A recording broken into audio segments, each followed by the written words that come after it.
ಕಲ್ಲು ಎದೆಯ ಮೇಲಿಟ್ಟು ಕಲ್ಲಿನಲಿ ಕಲ್ಲಿನಲಿ ಕೆತ್ತಿದನು ಶಿಲ್ಪಿಯವ ಶಿವನ, ದೇಗುಲದಿ ಕೂಡಿದನು ವೈದಿಕನು ಅವನ. ಕರುಣಾಳು ಶಿವನವನು ಕಲ್ಲಾದನೇಕೆ, ಮನದಲ್ಲಿರುವವಗೆ ಮನೆ ಬೇರೆ ಬೇಕೆ. ಕಲ್ಲಿನಲಿ ಕಲ್ಲಿನಲಿ ಕೆತ್ತಿದನು ಶಿಲ್ಪಿಯವ ಶಿವನ, ದೇಗುಲದಿ ಕೂಡಿದನು ವೈದಿಕನು ಅವನ, ದೇಗುಲದಿ ಕೂಡಿದನು ವೈದಿಕನು ಅವನ. ಶರಣು ಶರಣಾರ್ಥಿ. ಅತ್ಯಂತ ಭಕ್ತಿಯಿಂದ ಸುಂದರವಾಗಿ ಒಂದು ಭಕ್ತಿ ಗೀತೆಯನ್ನ ಹಾಡಿರುವಂತಹ ಶರಣ ಬಾಳಪ್ಪಣ್ಣನವರಿಗೆ ಅನಂತ ಶರಣು ಶರಣಾರ್ಥಿಗಳು.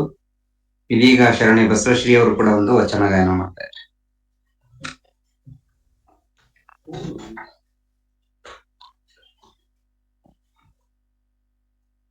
ಓಂ ಶ್ರೀ ಗುರು ಬಸವಲಿಂಗಾಯ ನಮಃ. ಸರ್ವರಿಗೂ ಶರಣು ಶರಣಾರ್ಥಿಗಳು. ಅಲ್ಲಮ ಪ್ರಭುದೇವರ ಒಂದು ವಚನ. ಪರಿಣಾಮದೊಳಗೆ ಮನದ ಪರಿಣಾಮವೇ ಚಲುವು, ಪರಿಣಾಮದೊಳಗೆ ಮನದ ಪರಿಣಾಮವೇ ಚಲುವು, ಸಂಗದೊಳಗೆ ಶರಣರ ಸಂಗವೇ ಚಲುವು, ಸಂಗದೊಳಗೆ ಶರಣರ ಸಂಗವೇ ಚಲುವು, ಪರಿಣಾಮದೊಳಗೆ ಮನದ ಪರಿಣಾಮವೇ ಚಲುವು, ಕಾಯಗೊಂಡು ಹುಟ್ಟಿದ ಮೂಢರೆಲ್ಲ ಸಾಯದ, ಕಾಯಗೊಂಡು ಹುಟ್ಟಿದ ಮೂಢರೆಲ್ಲ ಸಾಯದ, ಸಂಚವನರಿವುದೇ ಚಲುವು ಗುಹೇಶ್ವರ, ಸಂಚವನರಿವುದೇ ಚಲುವು ಗುಹೇಶ್ವರ, ಪರಿಣಾಮದೊಳಗೆ ಮನದ ಪರಿಣಾಮವೇ ಚಲುವು, ಸಂಗದೊಳಗೆ ಶರಣರ ಸಂಗವೇ ಚಲುವು, ಸಂಗದೊಳಗೆ ಶರಣರ ಸಂಗವೇ ಚಲುವು. ಶರಣು ಶರಣಾರ್ಥಿಗಳು. ಓ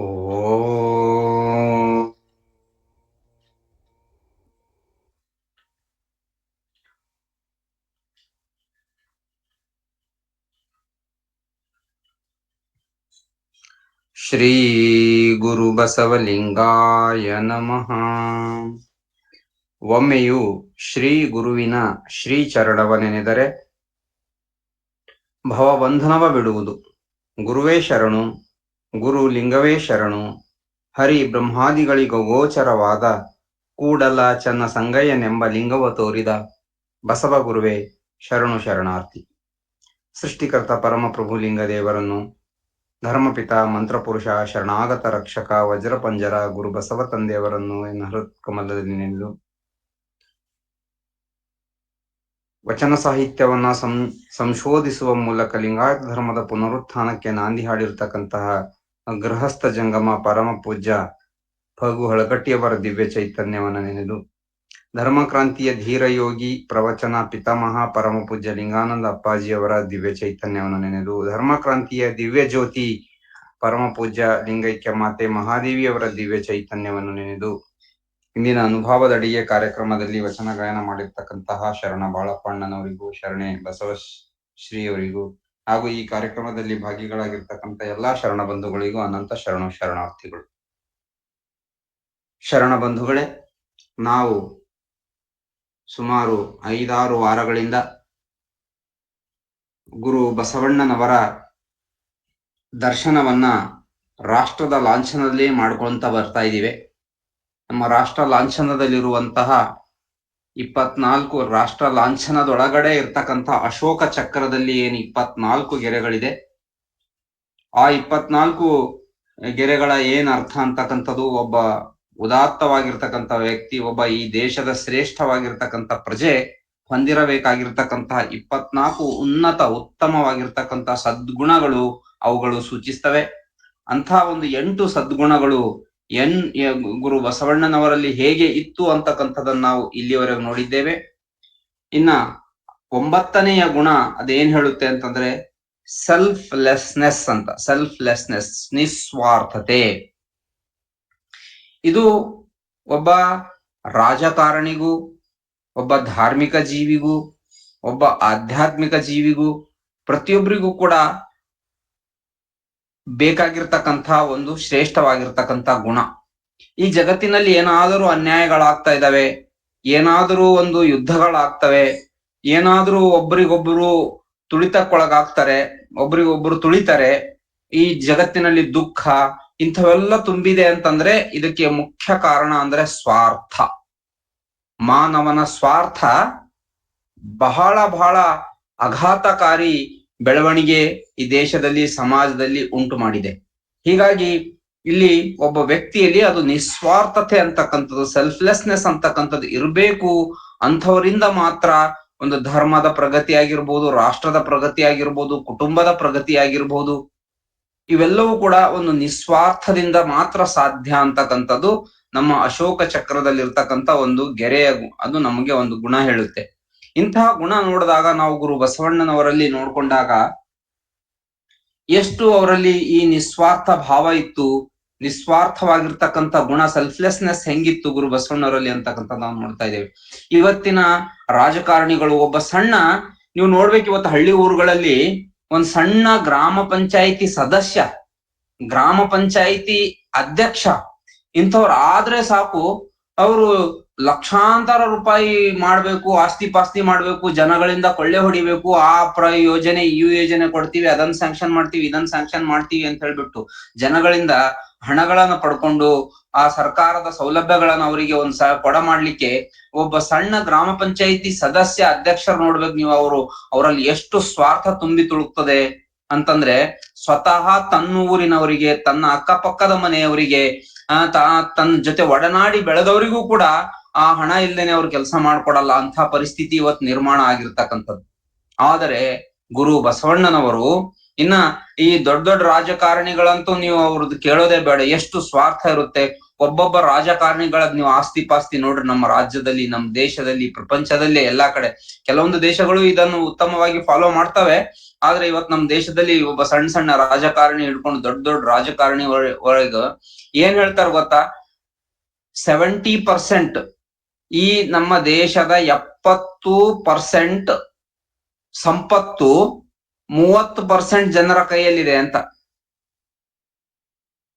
70% ಸಂಪತ್ತೇನಿದೆ 30 ಕೇವಲ ಒಂದು 30 ಜನರ ಕೈಯಲ್ಲಿ ಅಷ್ಟು ಸಂಪತ್ತಿದೆ ಅಂತ. 30% ಜನಗಳಲ್ಲಿ, ಇಡೀ ದೇಶದ ಸಂಪತ್ತು ಆ 30% ಜನಗಳಲ್ಲಿದೆ. ಉಳಿದಿದ್ದ 70% ಜನ ಸದಾ ಕಾಲ ಬಡತನ, ಸದಾ ಕಾಲ ದಾರಿದ್ರ್ಯ, ಸದಾ ಕಾಲ ಒಂದು ಸೌಲಭ್ಯಗಳಿಲ್ಲದೇನೆ ಬದುಕ್ತಕ್ಕಂಥ ಪರಿಸ್ಥಿತಿ ನಮ್ಮ ದೇಶದಲ್ಲಿದೆ. ಆದ್ರೆ ಗುರು ಬಸವಣ್ಣನವರು ಅವತ್ತು ಒಂದು ರಾಜ್ಯದ, ಒಂದು ರಾಷ್ಟ್ರದ ಪ್ರಧಾನಿಯಾಗಿ ಅವರು ಹೇಗೆ ಅವ್ರು ತೆಗೆದುಕೊಂಡಿರ್ತಕ್ಕಂಥ ಪ್ರಮಾಣ ವಚನ ಆಗಿರಬಹುದು, ಅವರು ನಡೆದುಕೊಂಡಿರ್ತಕ್ಕಂಥ ರೀತಿ ಆಗಿರಬಹುದು, ಅವ್ರು ಬಾಳಿ ಬದುಕಿರ್ತಕ್ಕಂಥ ರೀತಿ ನೀತಿ ಸಂಪೂರ್ಣವಾಗಿ ನಿಸ್ವಾರ್ಥತೆಯಿಂದ ಕೂಡಿತ್ತು. ಅವರು ಪ್ರಧಾನ ಮಂತ್ರಿಯಾಗಿ ಪ್ರಮಾಣ ವಚನ ಸ್ವೀಕಾರ ಮಾಡುವಾಗ ಏನ್ ಹೇಳ್ತಾರೆ ವಚನ ಅವರು ಗುರು ಬಸವಣ್ಣವರು? ಹೊನ್ನಿನೊಳಗೊಂದೊರೆಯ, ಸೀರೆಯೊಳಗೊಂದೆಳೆಯ, ಇಂದಿಂಗೆ ನಾಳಿಂಗೆ ಬೇಕೆಂದೆ ನಾದಡೆ, ನಿಮ್ಮಾಣೆ ನಿಮ್ಮ ಪ್ರಮಥರಾಣೆ, ನಿಮ್ಮ ಶರಣರಿಗಲ್ಲದೆ ಮತ್ತೊಂದನರಿಯೇ ಲಿಂಗದೇವ. ಇನ್ನೊಂದ್ ಕಡೆ, ಹೊತ್ತಾರೆ ಎದ್ದು ಕಣ್ಣ ಹೊಸೆಯುತ್ತ ಎನ್ನ ಮಡದಿ ಮಕ್ಕಳಿಗೆ ಕುದಿಯಿದೆ, ಎನ್ನ ಮಡದಿ ಮಕ್ಕಳಿಗಾಗಿ ಕುದಿದಾದಡೆ ನಿಮ್ಮಾಣೆ ನಿಮ್ಮ ಪ್ರಮಥರಾಣೆ ಅಂತಾನು ಇನ್ನೊಂದು ವಚನದಲ್ಲಿ ಹೇಳ್ತಾರೆ ಗುರು ಬಸವಣ್ಣವರು. ಅಂದ್ರೆ ಇಷ್ಟು ನಾನು ನಿಸ್ವಾರ್ಥವಾಗಿ ನನ್ನ ಹೊನ್ನಿನೊಳಗೊಂದೊರೆಯ, ಯಾವುದೇ ಒಂದು ಬಂಗಾರ, ಒಡವೆ, ವಸ್ತು, ಸಂಪತ್ತು ಅದರಲ್ಲಿ ಒಂದು ಸಣ್ಣ ಭಾಗ ನಾನು ಇಟ್ಕೊಳ್ಳೋದಿಲ್ಲ, ನನಗಾಗಿ ಬಯಸೋದಿಲ್ಲ. ಸೀರೆ ಅಂತಂದ್ರೆ ಒಂದು ಉದ್ದನೆ ಆಗಿರೋ ಒಂದು ಬಟ್ಟೆ, ಅನ್ಸ್ಟಿಚ್ಡ್ ಕ್ಲಾತ್ಗೆ ಅವತ್ತಿನ 12ನೇ ಶತಮಾನದ ಪರಿಭಾಷೆಯಲ್ಲಿ ಸೀರೆ ಅಂತ ಕರೀತಾರೆ. ಅನ್ಸ್ಟಿಚ್ಡ್ ಕ್ಲಾತ್, ಹೊಲಿಯದೇ ಇರ್ತಕ್ಕಂಥ ಒಂದು ಉದ್ದನೆಯ ಬಟ್ಟೆ, ಅದು ಪುರುಷರಾದ್ರೂ ಧರಿಸಬಹುದು, ಮಹಿಳೆಯರಾದ್ರೂ ಧರಿಸಬಹುದು, ಅಂತ ಬಟ್ಟೆಗೆ ಸೀರೆ. ಅಂತ ಒಂದು ಬಟ್ಟೆಯಲ್ಲಿ ಒಂದು ಎಳೆ ಕೂಡ ನನಗ್ ಬೇಕಾಗಲ್ಲ, ಇವತ್ತಿಗೆ ನಾಳಿಗೆ ಬೇಕು, ನನಗ್ ಬೇಕು ಅಂತ ನಾನು ಅದನ್ನ ಸಂಗ್ರಹ ಮಾಡೋದಿಲ್ಲ. ಒಂದ್ ವೇಳೆ ಹಂಗ್ ಮಾಡಿದ್ರೆ ನಿಮ್ಮಾಣಿ ನಿಮ್ಮ ಪ್ರಮಥರಾಣಿ ಅಂತ ಗುರು ಬಸವಣ್ಣನವರ ಪರಮಾತ್ಮ ಲಿಂಗದೇವನ ಸಾಕ್ಷಿಯಾಗಿ ಈ ಮಾತನ್ನು ನಾನೇನು ಸಂಗ್ರಹ ಮಾಡೋದಿಲ್ಲ, ನನಗ್ ಬೇಕು ಅನ್ನೋದಿಲ್ಲ ಅಂತ ಹೇಳಿ ಈ ರೀತಿನೇ ಅವ್ರು ಬಾಳಿ ಬದುಕಿರ್ತಕ್ಕಂಥ ನೋಡ್ತಾ ಇದ್ದೇವೆ. ಆದ್ರೆ ಇವತ್ತು ನಮ್ಮ ದೇಶದ ಪರಿಸ್ಥಿತಿ ನೋಡ್ಕೊಂಡಾಗ, ನಮ್ಮ ಸುತ್ತಮುತ್ತಿನ ವಾತಾವರಣ ನೋಡ್ಕೊಂಡಾಗ ಇದೆಲ್ಲ ಅವತ್ತು ಗುರು ಬಸವಣ್ಣವ್ರು ಎಲ್ಲಿ ಅಥವಾ ಇವತ್ತಿನ ಸಮಾಜ ಎಲ್ಲಿ ಅಂತಕ್ಕಂಥದ್ದು. ಅಂತಹ ಸಮಾಜ, ಗುರು ಬಸವಣ್ಣವ್ರು ಕಟ್ಟಿರ್ತಕ್ಕಂಥ ಸಮಾಜ ಆಗಿರ್ಬೋದು, ಅಂಥ ವಾತಾವರಣ ಇವತ್ ನಿರ್ಮಾಣ ಮಾಡ್ಲಿಕ್ಕೆ ಸಾಧ್ಯನಾ ಅಂತ ಎಷ್ಟೋ ಸಲ ನಾವು ಪ್ರಶ್ನೆ ಮಾಡ್ಕೊಳ್ಬೇಕಾಗುತ್ತೆ. ಇದು ರಾಜಕೀಯ ಒಂದು ಕ್ಷೇತ್ರ ಇದಾದ್ರೆ, ಇನ್ನು ಧಾರ್ಮಿಕ ಜಗತ್ತು, ಗುರು ಬಸವಣ್ಣನವರು ಕೂಡ ಒಬ್ಬ ಒಂದು ಧರ್ಮ ಕರ್ತೃ ಆಗಿ ಧರ್ಮ ಗುರುವಾದ್ರೂ ಕೂಡ ಅವರಲ್ಲಿ ಆ ಸ್ವಾರ್ಥ ಭಾವನೆ ಅಂತಕ್ಕಂಥದ್ದು ಇರ್ಲಿಲ್ಲ. ಎಲ್ಲರೂ ಬಂದು ನನಗೆ ಕಾಲಿಗೆ ನಮಸ್ಕಾರ ಬೀಳ್ಬೇಕು, ನನ್ಗೆ ಕಾಣಿಕೆ ತಂದು ಕೊಡ್ಬೇಕು, ನನ್ನನ್ನೇ ದೊಡ್ಡವನನ್ನಾಗಿ ಮಾಡ್ಬೇಕು ಅಂತ ಹೇಳೇ ಇಲ್ಲ ಅವರು. ಮೇಲಾಗಲ್ಲೊಲ್ಲೆನು ಕೀಳಾಗಲ್ಲೊಲ್ಲದೆ, ಕೀಳಿಂಗಲ್ಲದೆ ಕರೆಯುವುದೇ ಹಯನು ನಿಮ್ಮ ಶರಣರ ಪಾದಕ್ಕೆ ಕೀಳಾಗಿರಿಸು ಲಿಂಗದೇವ. ಆದ್ರೆ ಇವತ್ತಿನ ಧಾರ್ಮಿಕ ಜಗತ್ತು ತೆಗೆದುಕೊಂಡಾಗ ನಾವು ಅನೇಕ ಕಡೆ ನಾವು ನೋಡ್ತೀವಿ, ಹೇಳ್ತೀವಿ, ಗುರು ಬಸವಣ್ಣವ್ರ ತತ್ವ ಹೇಳಿಕೆ ಕೇಳಿಕೆ ಬಹಳ ಚೆನ್ನಾಗಿದೆ. ಇವತ್ತು ಯಾವ ಮಠ ಮಾನ್ಯಗಳಲ್ಲಿಯೂ ಕೂಡ ಗುರು ಬಸವಣ್ಣರ ತತ್ವ ಬರೀ ಹೇಳಲಿಕ್ಕೆ ಉಳಿದಿದೆಯೇ ಹೊರತು ಅದನ್ನ ಆಚರಣೆಗಂತೂ ಇಲ್ವೇ ಇಲ್ಲ. ಆಚರಣೆಯಲ್ಲಿ ಇಲ್ವೇ ಇಲ್ಲ. ಎಲ್ಲಿ ಹೋದ್ರೂ ಕೂಡ ಸಂಪೂರ್ಣವಾಗಿ ಸ್ವಾರ್ಥ. ಈ ಮಠಾಧೀಶರಿಗೆ, ಕಾವಿಗಳಿಗೆ ತಾನು ಪ್ರಸಿದ್ಧಿ ಹೊಂದಲಿಕ್ಕೆ ಖಾದಿಯ ಒಂದು ಸ್ನೇಹ ಬೇಕು. ಇನ್ನು ಖಾದಿಗಳಿಗೆ ತಾನು ಪ್ರಸಿದ್ಧಿ ಹೊಂದಲಿಕ್ಕೆ ಕಾವಿಗಳ ಸಂಘ ಬೇಕು. ಇಲ್ಲಿ ಎರಡೂ ಕಡೆ ಮೂರ್ಖರಾಗಿರ್ತಕ್ಕಂಥ ಜನಗಳು ಬಹಳ ಹೋಗ್ತಿರ್ತಾರಲ್ಲ. ಕಾವಿಗಳ ಹಿಂದೆನೂ ಕೂಡ ಅತಿ ಹೆಚ್ಚಿನ ಜನ ಇರೋದು ಮೂರ್ಖ ಜನ, ಇನ್ನು ಖಾದಿ ಹಿಂದೆ ಇರೋದು ಅತಿ ಹೆಚ್ಚಿನ ಜನ ಮೂರ್ಖ ಜನ.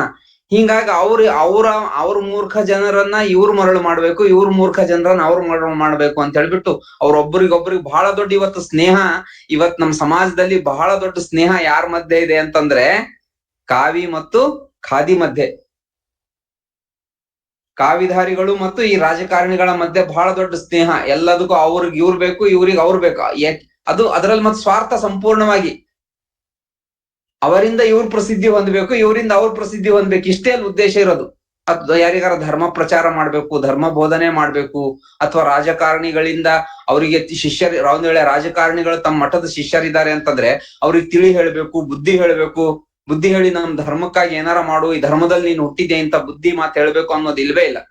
ಎಲ್ಲ ಹಂಗ ಹೇಳಿದ್ರೆ ರಾಜಕಾರಣಿಗಳು ನಮ್ಮಿಂದ ದೂರ ಹೋಗ್ತಾರೇನೋ, ನಮಗ್ ಬರೋ ಅನುದಾನಗಳು ಹೊಂಟೋಗ್ತವೆ, ನಮಗೆ ಬರ್ತಕ್ಕಂಥ ಕೀರ್ತಿ ಹೊಂಟೋಗ್ತದೆ ಅಂತಕ್ಕಂಥ ಒಂದು ಸ್ವಾರ್ಥ ಭಾವನೆಯಿಂದ ಇವತ್ತು ನಾವು ಇಷ್ಟು ದೊಡ್ಡ ಹೋರಾಟ ಮಾಡಿದ್ರು ಕೂಡ ಇವತ್ತು ನಮ್ಮ ಲಿಂಗಾಯತ ಧರ್ಮಕ್ಕೆ, ನಮಗೆಲ್ಲರಿಗೂ ಸಿಗ್ಬೇಕಾಗಿರ್ತಕ್ಕಂಥ ಸ್ಥಾನಮಾನ, ನಮ್ಮ ಧರ್ಮಕ್ಕೆ ಸಿಗ್ಬೇಕಾಗಿರ್ತಕ್ಕಂಥ ಗೌರವ ಅವುಗಳೆಲ್ಲ ಇಲ್ಲಿ ಸಿಗ್ತಾ ಇಲ್ಲ ಅಂತಕ್ಕಂಥದ್ದು ನಾವು ನೋಡ್ತಾ ಇದ್ದೇವೆ. ನಾವು ಅದಕ್ಕಾಗಿ ಭಕ್ತರು ಜಾಗೃತರಾಗ್ಬೇಕು, ಬಹಳ ಜಾಗೃತರಾಗ್ಬೇಕು. ಈ ರಾಜಕಾರಣದಲ್ಲಿ ಹೇಳ್ತಾರಲ್ಲ, ಈ ಎಲೆಕ್ಷನ್ ಕಮಿಷನ್ ಅಂತ ಏನಿರುತ್ತೆ, ಅದು independent body, independent constitutional body ಅದು. ಹೀಗಾಗಿ ಅದು ಯಾವಾಗ್ಲೂ ಹೇಳ್ತಿರುತ್ತೆ, ನಾವು ಮತದಾರರು ಜಾಗೃತರಾಗ್ಬೇಕು, ಈ ಸಮಾಜದಲ್ಲಿ ಪ್ರಜಾಪ್ರಭುತ್ವ ವ್ಯವಸ್ಥೆ ಅಥವಾ ಏನೇ ಬದಲಾವಣೆ ತರಬೇಕು ಅಂತಂದ್ರೆ ಮತದಾರರು ಬದಲಾವಣೆ ಆಗ್ಬೇಕು, ಮತದಾರರು ಬದಲಾವಣೆ ತರ್ಲಿಕ್ಕೆ ಸಾಧ್ಯ. ಅದೇ ರೀತಿ ಈ ಧರ್ಮದಲ್ಲಿ ನಾವು ಏನಾದ್ರೂ ಬದಲಾವಣೆ ತರಬೇಕು. ಧರ್ಮದ ಮುಖಂಡತ್ವ ವಹಿಸ್ಕೊಂಡಿರ್ತಕ್ಕಂಥ ಕಾವಿಧಾರಿಗಳಲ್ಲಿ ಬದಲಾವಣೆ ತರ್ಬೇಕಂದ್ರೆ ಮೊದಲು ಭಕ್ತರು ಬದಲಾಗ್ಬೇಕು, ತಮ್ಮ ಮೌಢ್ಯತೆ ಏನ್ ಬಿಡ್ಬೇಕು, ತಮ್ಮ ಮೂರ್ಖತೆನ ಏನ್ ಬಿಡ್ಬೇಕು. ಕಾವಿ ನೋಡಿ ಕರುಗ್ತಕ್ಕಂಥದನ್ನ ಸಂಪೂರ್ಣವಾಗಿ 100% ಸುಮ್ನೆ ಕಾವಿಗಳನ್ನ ಯಾವ ಸಾಧನೆ, ಬೋಧನೆ, ಸಂದೇಶ ಇಲ್ದೇನೆ ಅವರನ್ನ ನಂಬ್ತಕ್ಕಂಥದನ್ನ ನಾವು ಬಿಟ್ಟು ಬಿಡ್ಬೇಕು ಇವತ್ತಿನ ಕಾಲದಲ್ಲಿ. ಅಂದಾಗ ಮಾತ್ರ, ಯಾಕೆಂದ್ರೆ ನಮಗ್ ವಚನ ಸಾಹಿತ್ಯ ಇದೆ, ಗುರು ಲಿಂಗ ಜಂಗಮ ಸ್ವರೂಪಿಯಾಗಿ ಗುರು ಬಸವಣ್ಣವ್ರು ನಮ್ಮ ಹತ್ರ ಇರುವಾಗ, ಅದಕ್ಕಾಗಿ ನಾವು ದುಷ್ಟರಾಗಿರ್ತಕ್ಕಂಥ ಕಾವಿಯ ಸಂಘ ಬಿಟ್ಬಿಡ್ಬೇಕು ಭಕ್ತರು. ಅಂದಾಗ ಮಾತ್ರ ಈ ಸಮಾಜ, ಈ ಧರ್ಮಗಳು ಉದ್ಧಾರ ಆಗ್ಲಿಕ್ಕೆ ಸಾಧ್ಯ ಇದೆ. ಅದಕ್ಕಾಗಿ ನಿಸ್ವಾರ್ಥಿಯಾಗಿರ್ತಕ್ಕಂಥ ಕಾವಿದಾರಿಗಳನ್ನ ಪ್ರೋತ್ಸಾಹಿಸ್ಬೇಕು. ನಿಸ್ವಾರ್ಥಿಯಾಗಿರ್ತಕ್ಕಂಥ ಕಾವಿದಾರಿಗಳು ಈ ಸಮಾಜದಲ್ಲಿ ಬೆಳಿಬೇಕು. ಒಬ್ಬೊಬ್ಬ ರಾಜಕಾರಣಿ ಹಿಂದೆ ಎಷ್ಟೆಷ್ಟು ಆಸ್ತಿ ಪಾಸ್ತಿ ಇದೆಯೋ, ಒಂದೊಂದು ಮಠದ ಹಿಂದೆನೂ ಆಸ್ತಿ ಪಾಸ್ತಿ ಇದೆ. ಮಠಕ್ಕೆ ಯಾವ ರೀತಿ ರಾಜಕೀಯ ವ್ಯಕ್ತಿಗಳಿಗೆ ಓಟ್ ಆಗಿರ್ತಕ್ಕಂಥ ಬಡವ ಕೊನೆವರೆಗೂ ಬಡವನಾಗಿರ್ತಾನೆ, ಅದೇ ರೀತಿ ಈ ಮಠಮಾನ್ಯಗಳಿಗೆ ನಿರಂತರವಾಗಿ ಕಾಣಿಕೆ ಕೊಡುವಂತಹ ಭಕ್ತರು ಕೂಡ ಬಡವರೇ ಆಗಿರ್ತಾರೆ. ಅವರು ಕಾವಿಧಾರಿಗಳು ಮಾತ್ರ ಕೋಟಿ ಕೋಟಿ ಸಂಪಾದನೆ ಮಾಡ್ಕೊಂಡು ಇದು ನಮ್ಮ ಆಸ್ತಿ ಅಂತ ಹೇಳ್ಬಿಟ್ಟು ಅವ್ರು ಮೆರಿತಾ ಇರ್ತಾರೆ. ಮಠಗಳಿಗೆ ಕಾಣಿಕೆ ಕೊಡುವ ಭಕ್ತ ಅವನು ಯಾವತ್ತು ಮತ್ ಬಡವನೇ ಆಗಿರ್ತಾನೆ. ಕಾಣಿಕೆ ಇಸ್ಕೊಂಡಿರ್ತಕ್ಕಂಥ ಗುರು ಅವು ಬಹಳ ದೊಡ್ಡ ಶ್ರೀಮಂತನಾಗಿ ಮೆರಿತಾ ಇರ್ತಾರೆ, ದರ್ಪದಿಂದ ಮೆರಿತಾ ಇರ್ತಾರೆ. ಈ ಗುರು ಬಸವಣ್ಣನವರಲ್ಲಿ ಇರ್ತಕ್ಕಂತಹ ಗುಣವಾಗ್ಲಿ, ಒಂದು ಸಮಾಜದ ಸೇವೆ ಮಾಡ್ಬೇಕಂತಕ್ಕಂಥ ಗುಣವಾಗ್ಲಿ, ನಾನು ಕಿಂಕರ ಈ ಸಮಾಜ ಶಂಕರ, ನಾನು ಈ ಸಮಾಜದ ಸೇವೆಗಾಗಿ ನಾನು ಕಾವಿ ಧರಿಸಿದೀನಿ ಅಂತಕ್ಕಂಥ ಭಾವ ಅದು ಲಿಂಗಾನಂದ ಸ್ವಾಮೀಜಿ ಅವರ ಒಂದು ಕಾಲಕ್ಕೆನೆ ಹೊಂಟೋಯ್ತೇನೋ ಅನಿಸ್ತದೆ ನನಗೆ.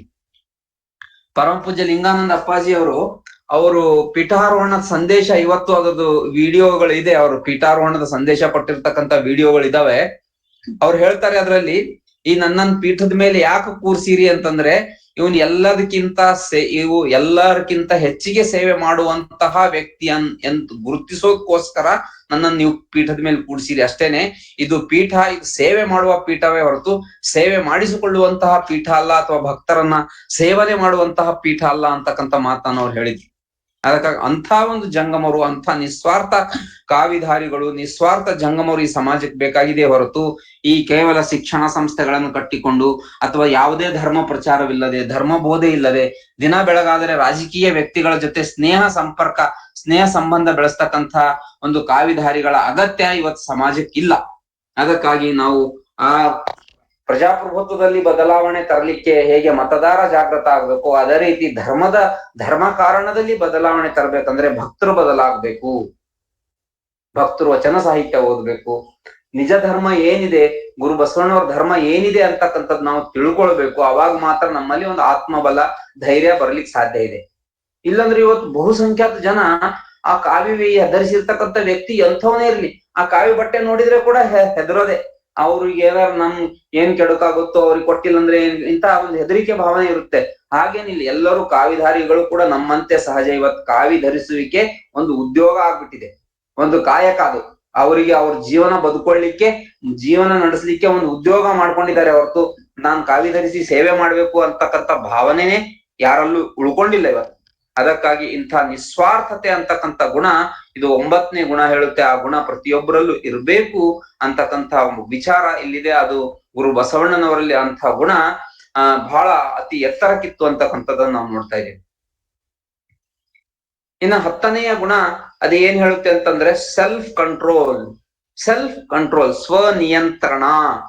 ಪ್ರತಿಯೊಬ್ಬ ವ್ಯಕ್ತಿ ತನ್ನ ಆಸೆಗಳ ಮೇಲೆ, ತನ್ನ ಭಾವನೆಗಳ ಮೇಲೆ, ತನ್ನ ನಡೆ ನುಡಿಗಳ ಮೇಲೆ ಒಂದು ಅಪಾರವಾಗಿರ್ತಕ್ಕಂಥ ಕಂಟ್ರೋಲ್ ಹೊಂದಿರ್ಬೇಕು. ತಾನು ಏನ್ ಮಾತಾಡ್ತಾ ಇದ್ದೀನಿ, ನಾನು ಏನ್ ವರ್ತನೆ ಮಾಡ್ತಾ ಇದ್ದೀನಿ, ನಾನು ಹೇಗೆ ನನ್ನ ನಡೆ ನುಡಿ ಸಮಾಜದಲ್ಲಿ ನಾನು ಹೇಗಿದ್ದೀನಿ ಅಂತಕ್ಕಂಥದ್ರ ಬಗ್ಗೆ ಅವನಿಗೆ ಸಂಪೂರ್ಣವಾದ ಜ್ಞಾನ, ಅರಿವು, ತಿಳುವಳಿಕೆ ಅಂತಕ್ಕಂಥದ್ದಿರ್ಬೇಕು. ತನ್ನ ಆಸೆಗಳ ಬಗ್ಗೆ ವಿಶೇಷವಾಗಿ ತನ್ನ ಅರಿಷಡ್ವರ್ಗಗಳು, ಅಷ್ಟಮದಗಳು, ಇವುಗಳ ಬಗ್ಗೆ ಒಂದು ನಿಯಂತ್ರಣವನ್ನು ಹೊಂದಿರಬೇಕು.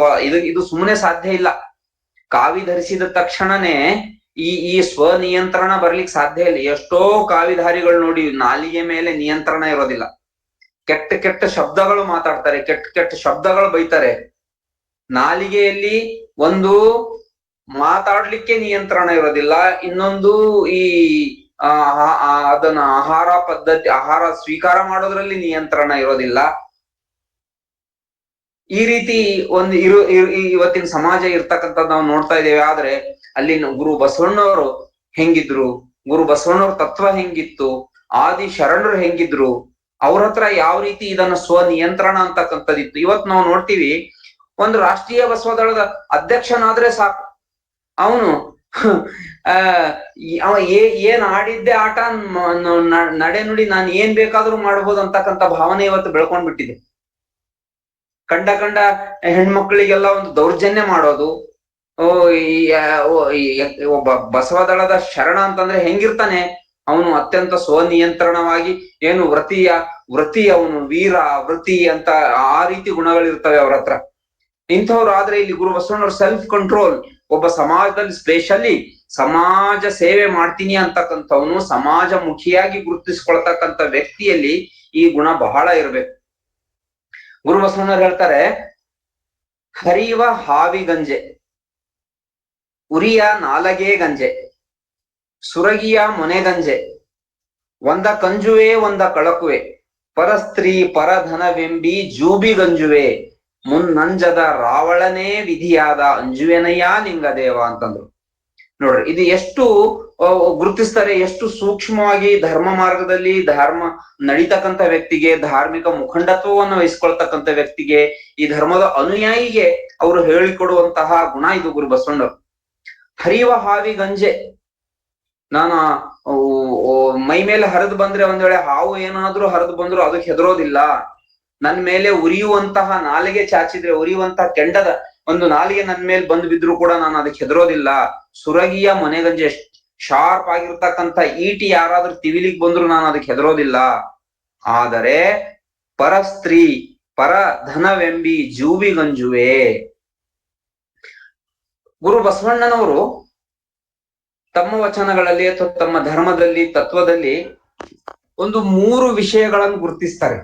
ಒಬ್ಬ ವ್ಯಕ್ತಿಯ ನೈತಿಕ ಅಧಪತನಕ್ಕೆ ಕಾರಣವಾಗುವಂತಹ 3 ಸಂಗತಿಗಳನ್ನ ಗುರುತಿಸ್ತಾರೆ.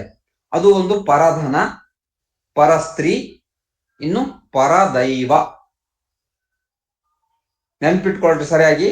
3 ವಸ್ತುಗಳೇನಿದಾವೆ, 3 ಸಂಗತಿಗಳೇನಿದಾವೆ, ವ್ಯಕ್ತಿಯ ಒಂದು ನೈತಿಕವಾಗಿರ್ತಕ್ಕಂಥ ಅಧಪತನಕ್ಕೆ ಕಾರಣ ಆಗ್ತಕ್ಕಂಥ 3 ಸಂಗತಿಗಳು. ಒಂದು ಪರಸ್ತ್ರೀ, ಎರಡನೆಯದು ಪರಧನ, ಮೂರನೆಯದು ಪರದೈವ. ಪರದೈವ ಅಂದ್ರೆ ಅನ್ಯ ದೈವದ ಇಷ್ಟಲಿಂಗ ಲಿಂಗ ದೇವನನ್ನ ಬಿಟ್ಟು ಅನ್ಯ ದೈವದ ಪೂಜೆ ಮಾಡ್ತಕ್ಕಂಥದ್ದು. ರಾಷ್ಟ್ರೀಯ ಬಸವದಳದ ಅಧ್ಯಕ್ಷನಾಗಿ ಇದ್ದುಕೊಂಡು ಹೋಗಿ ಅಲ್ಲಿ ಯಾವುದೋ ಗಣೇಶ ಇದ್ರಗಳಲ್ಲಿ ಕುಣಿಯೋದು, ಗಣೇಶ ಉತ್ಸವಗಳಲ್ಲಿ ಕುಣಿಯೋದು, ಗಣೇಶ ಉತ್ಸವ ಮಾಡೋದು, ಹೋಗಿ ಯಾವುದೋ ನದಿಗಳಲ್ಲಿ ಕುಂಭಮೇಳಗಳಲ್ಲಿ ಮುಳುಗಿ ಬರೋದು, ಎಲ್ಲ ಬಿಟ್ಟು ಸಿಕ್ಕಾಪಟ್ಟೆ ಸಿಕ್ಕ ದೇವಸ್ಥಾನಗಳಿಗೆಲ್ಲ ಹೋಗೋದು, ಮಠಾಧಿಪತಿಯಾಗಿ ಲಿಂಗಾಯತ ಧರ್ಮದ ಮಠಾಧಿಪತಿಗಳಾಗಿ ಹನುಮಾನ ದೇವಸ್ಥಾನಗಳನ್ನು ಹೋಗಿ ಉದ್ಘಾಟನೆ ಮಾಡೋದು, ವೀರಭದ್ರೇಶ್ವರ ಪೂಜೆ ಮಾಡೋದು, ಪೂಜೆಯಲ್ಲಿ ಭಾಗಿಗಳಾಗೋದು, ಇಂಥವೆಲ್ಲ ಏನಿದಾವಲ್ಲ ಇವು ನೈತಿಕ ಅಧಪತನ. ಇಂಥ ವ್ಯಕ್ತಿಯಿಂದ ಸಮಾಜದಲ್ಲಿ ವಿಧಾಯಕವಾಗಿರ್ತಕ್ಕಂಥ ಕಾರ್ಯಗಳು ಆಗೋದಿಲ್ಲ, ವಿಧ್ವಂಸಕವಾಗಿರ್ತಕ್ಕಂಥ ಕಾರ್ಯನೇ ಅವರಿಂದ ಆಗೋಲಿಕ್ಕೆ ಸಾಧ್ಯ ಇದೆ. ಇವತ್ತು ನೋಡ್ರಿ, ಪರಸ್ತ್ರೀ ಪರಧನವೆಂಬಿ ಜೂಬಿ ಗಂಜುವೆ. ಗುರು ಬಸವಣ್ಣ ಜೂಬ್ ಅಂದ್ರೆ ಶಾರ್ಪ್ ಆಗಿರ್ತಕ್ಕಂಥ ಒಂದು ಕತ್ತಿ ಅಂತ ಹೇಳ್ತಾರೆ. ಆದ್ರೆ ಅನೇಕ ಜನಗಳಲ್ಲಿ ನಾವು ನೋಡ್ತಾ ಇದೀವಿ, ಇವತ್ತು ಗುರುಗಳಾಗಿರ್ತಕ್ಕಂಥವ್ರು ಕೂಡ ಇದನ್ನ ತಿದ್ದಬೇಕು, ತಮ್ಮ ಭಕ್ತರಿಗೆ ತಿದ್ದಬೇಕು ಅಂತ ಈ ರೀತಿ ಪರಸ್ತ್ರೀ ಪರಧನಕ್ಕೆ ಇವತ್ತು ನಾವು ನೋಡ್ತೀವಿ. ನಮ್ಮ ಸಮಾಜದಲ್ಲಿ ಕೊಡ್ತಕ್ಕಂಥವ್ರಿಗೇನು ಕೊರತೆ ಇಲ್ಲ. ಒಂದು ದಾನ ಆಗಿರ್ಬೋದು, ದಾಸೋಹ ಆಗಿರ್ಬೋದು, ಕೊಡುವಂಥವ್ರಿಗೆ ಯಾವ ಕೊರತೆನೂ ಇಲ್ಲ, ಸಾಕಷ್ಟು ಕೊಡ್ತಾರೆ. ಒಂದ್ ಸಣ್ಣ ಕಾರ್ಯಕ್ರಮ ಮಾಡ್ತೀವಿ ಅಂದ್ರೆ ಅಲ್ಲಿ ಲಕ್ಷ ರೂಪಾಯಿ ಸಂಗ್ರಹಣೆ ಆಗ್ಬಿಡುತ್ತೆ, ಕೆಲವೊಮ್ಮೆ ಕೋಟಿಗಳ ರೂಪಾಯಿ ಸಂಗ್ರಹಣೆ ಆಗ್ಬಿಡುತ್ತೆ. ಆದ್ರೆ ಹಾಗೆ ಸಂಗ್ರಹ ಆಗಿರ್ತಕ್ಕಂಥ ಹಣ ಇದುವರೆಗೂ ನಾವು ನೋಡಿರ್ತಕ್ಕಂಥ ಸಾವಿರಾರು ಕಾರ್ಯಕ್ರಮಗಳಲ್ಲಿ ಎಲ್ಲ ಹಣ ಸಂಗ್ರಹಣೆ ಆಗುತ್ತೆ. ಆದ್ರೆ ಯಾರೂ ಕೂಡ ಅದರ ಲೆಕ್ಕಪತ್ರ ಮಂಡನೆ ಮಾಡೋದಿಲ್ಲ. ನಾನಂತೂ ನಿರ್ಧಾರ ಮಾಡ್ಕೊಂಡ್ಬಿಟ್ಟಿದ್ದೀನಿ ನನ್ನ ಜೀವನದಲ್ಲಿ, ಭಕ್ತರ ಮುಂದೆ ಲೆಕ್ಕಪತ್ರ ಒಪ್ಪಿಸದಂತಹ ಯಾವುದೇ ಮಠ ಪೀಠ ಪ್ರತಿಷ್ಠಾನಗಳಿಗೆ, ಯಾವುದೇ ಕಾರ್ಯಕ್ರಮಗಳಿಗೆ ಹಣವನ್ನ ನೀಡಬಾರದು ಅಂತಕ್ಕಂಥ ನಾನು ನಿರ್ಧಾರ ಮಾಡ್ಕೊಂಡ್ಬಿಟ್ಟಿದ್ದೀನಿ. ಎಸ್ಪೆಷಲಿ ಕಳೆದ 3-4 ವರ್ಷಗಳಿಂದ ಈ ರೀತಿ ನಿರ್ಧಾರ ಮಾಡ್ಕೊಂಡು ಈ ಒಂದು ಪಾಪ ಕಾರ್ಯಕ್ಕೆ ಉಪಯೋಗಿಸ್ತಕ್ಕಂಥ ಮಠಗಳಿಗೆ ಹಣ ಕೊಡೋದು ನಿಲ್ಸಿದ ಮೇಲೆ ನನ್ನ ಜೀವನ ಬಹಳ ಒಂದು ಮತ್ತೆ ಉನ್ನತವಾಗಿರ್ತಕ್ಕಂಥ ಪ್ರಗತಿಯನ್ನ ಕಂಡಿರ್ತಕ್ಕಂಥದನ್ನು ಕೂಡ ನಾನು ಇಲ್ಲಿ ಹೇಳ್ತಾ ಇದ್ದೇನೆ. ನಮ್ಮ ಹಣ, ನಾವು ದುಡಿದಿರ್ತಕ್ಕಂಥ ಹಣ ಆಲ್ಮೋಸ್ಟ್ ನಾನು 10%, ನನ್ನ ದುಡಿಮೆಯ 10% ಹಣ ನಾನು ಕೊಡ್ತಿದ್ದೆ. 10% ಹಣ ಕಾಣಿಕೆಯಾಗಿ ಕೊಡ್ತಿದ್ದೆ. ಆದ್ರೆ ನಂತರ ಯಾವಾಗ ಪಾಪ ಕಾರ್ಯಗಳಿಗೆ ನಮ್ಮ ಹಣ ಉಪಯೋಗ ಆಗ್ತಾ ಇದೆ ಅಂತಕ್ಕಂಥದ್ದು,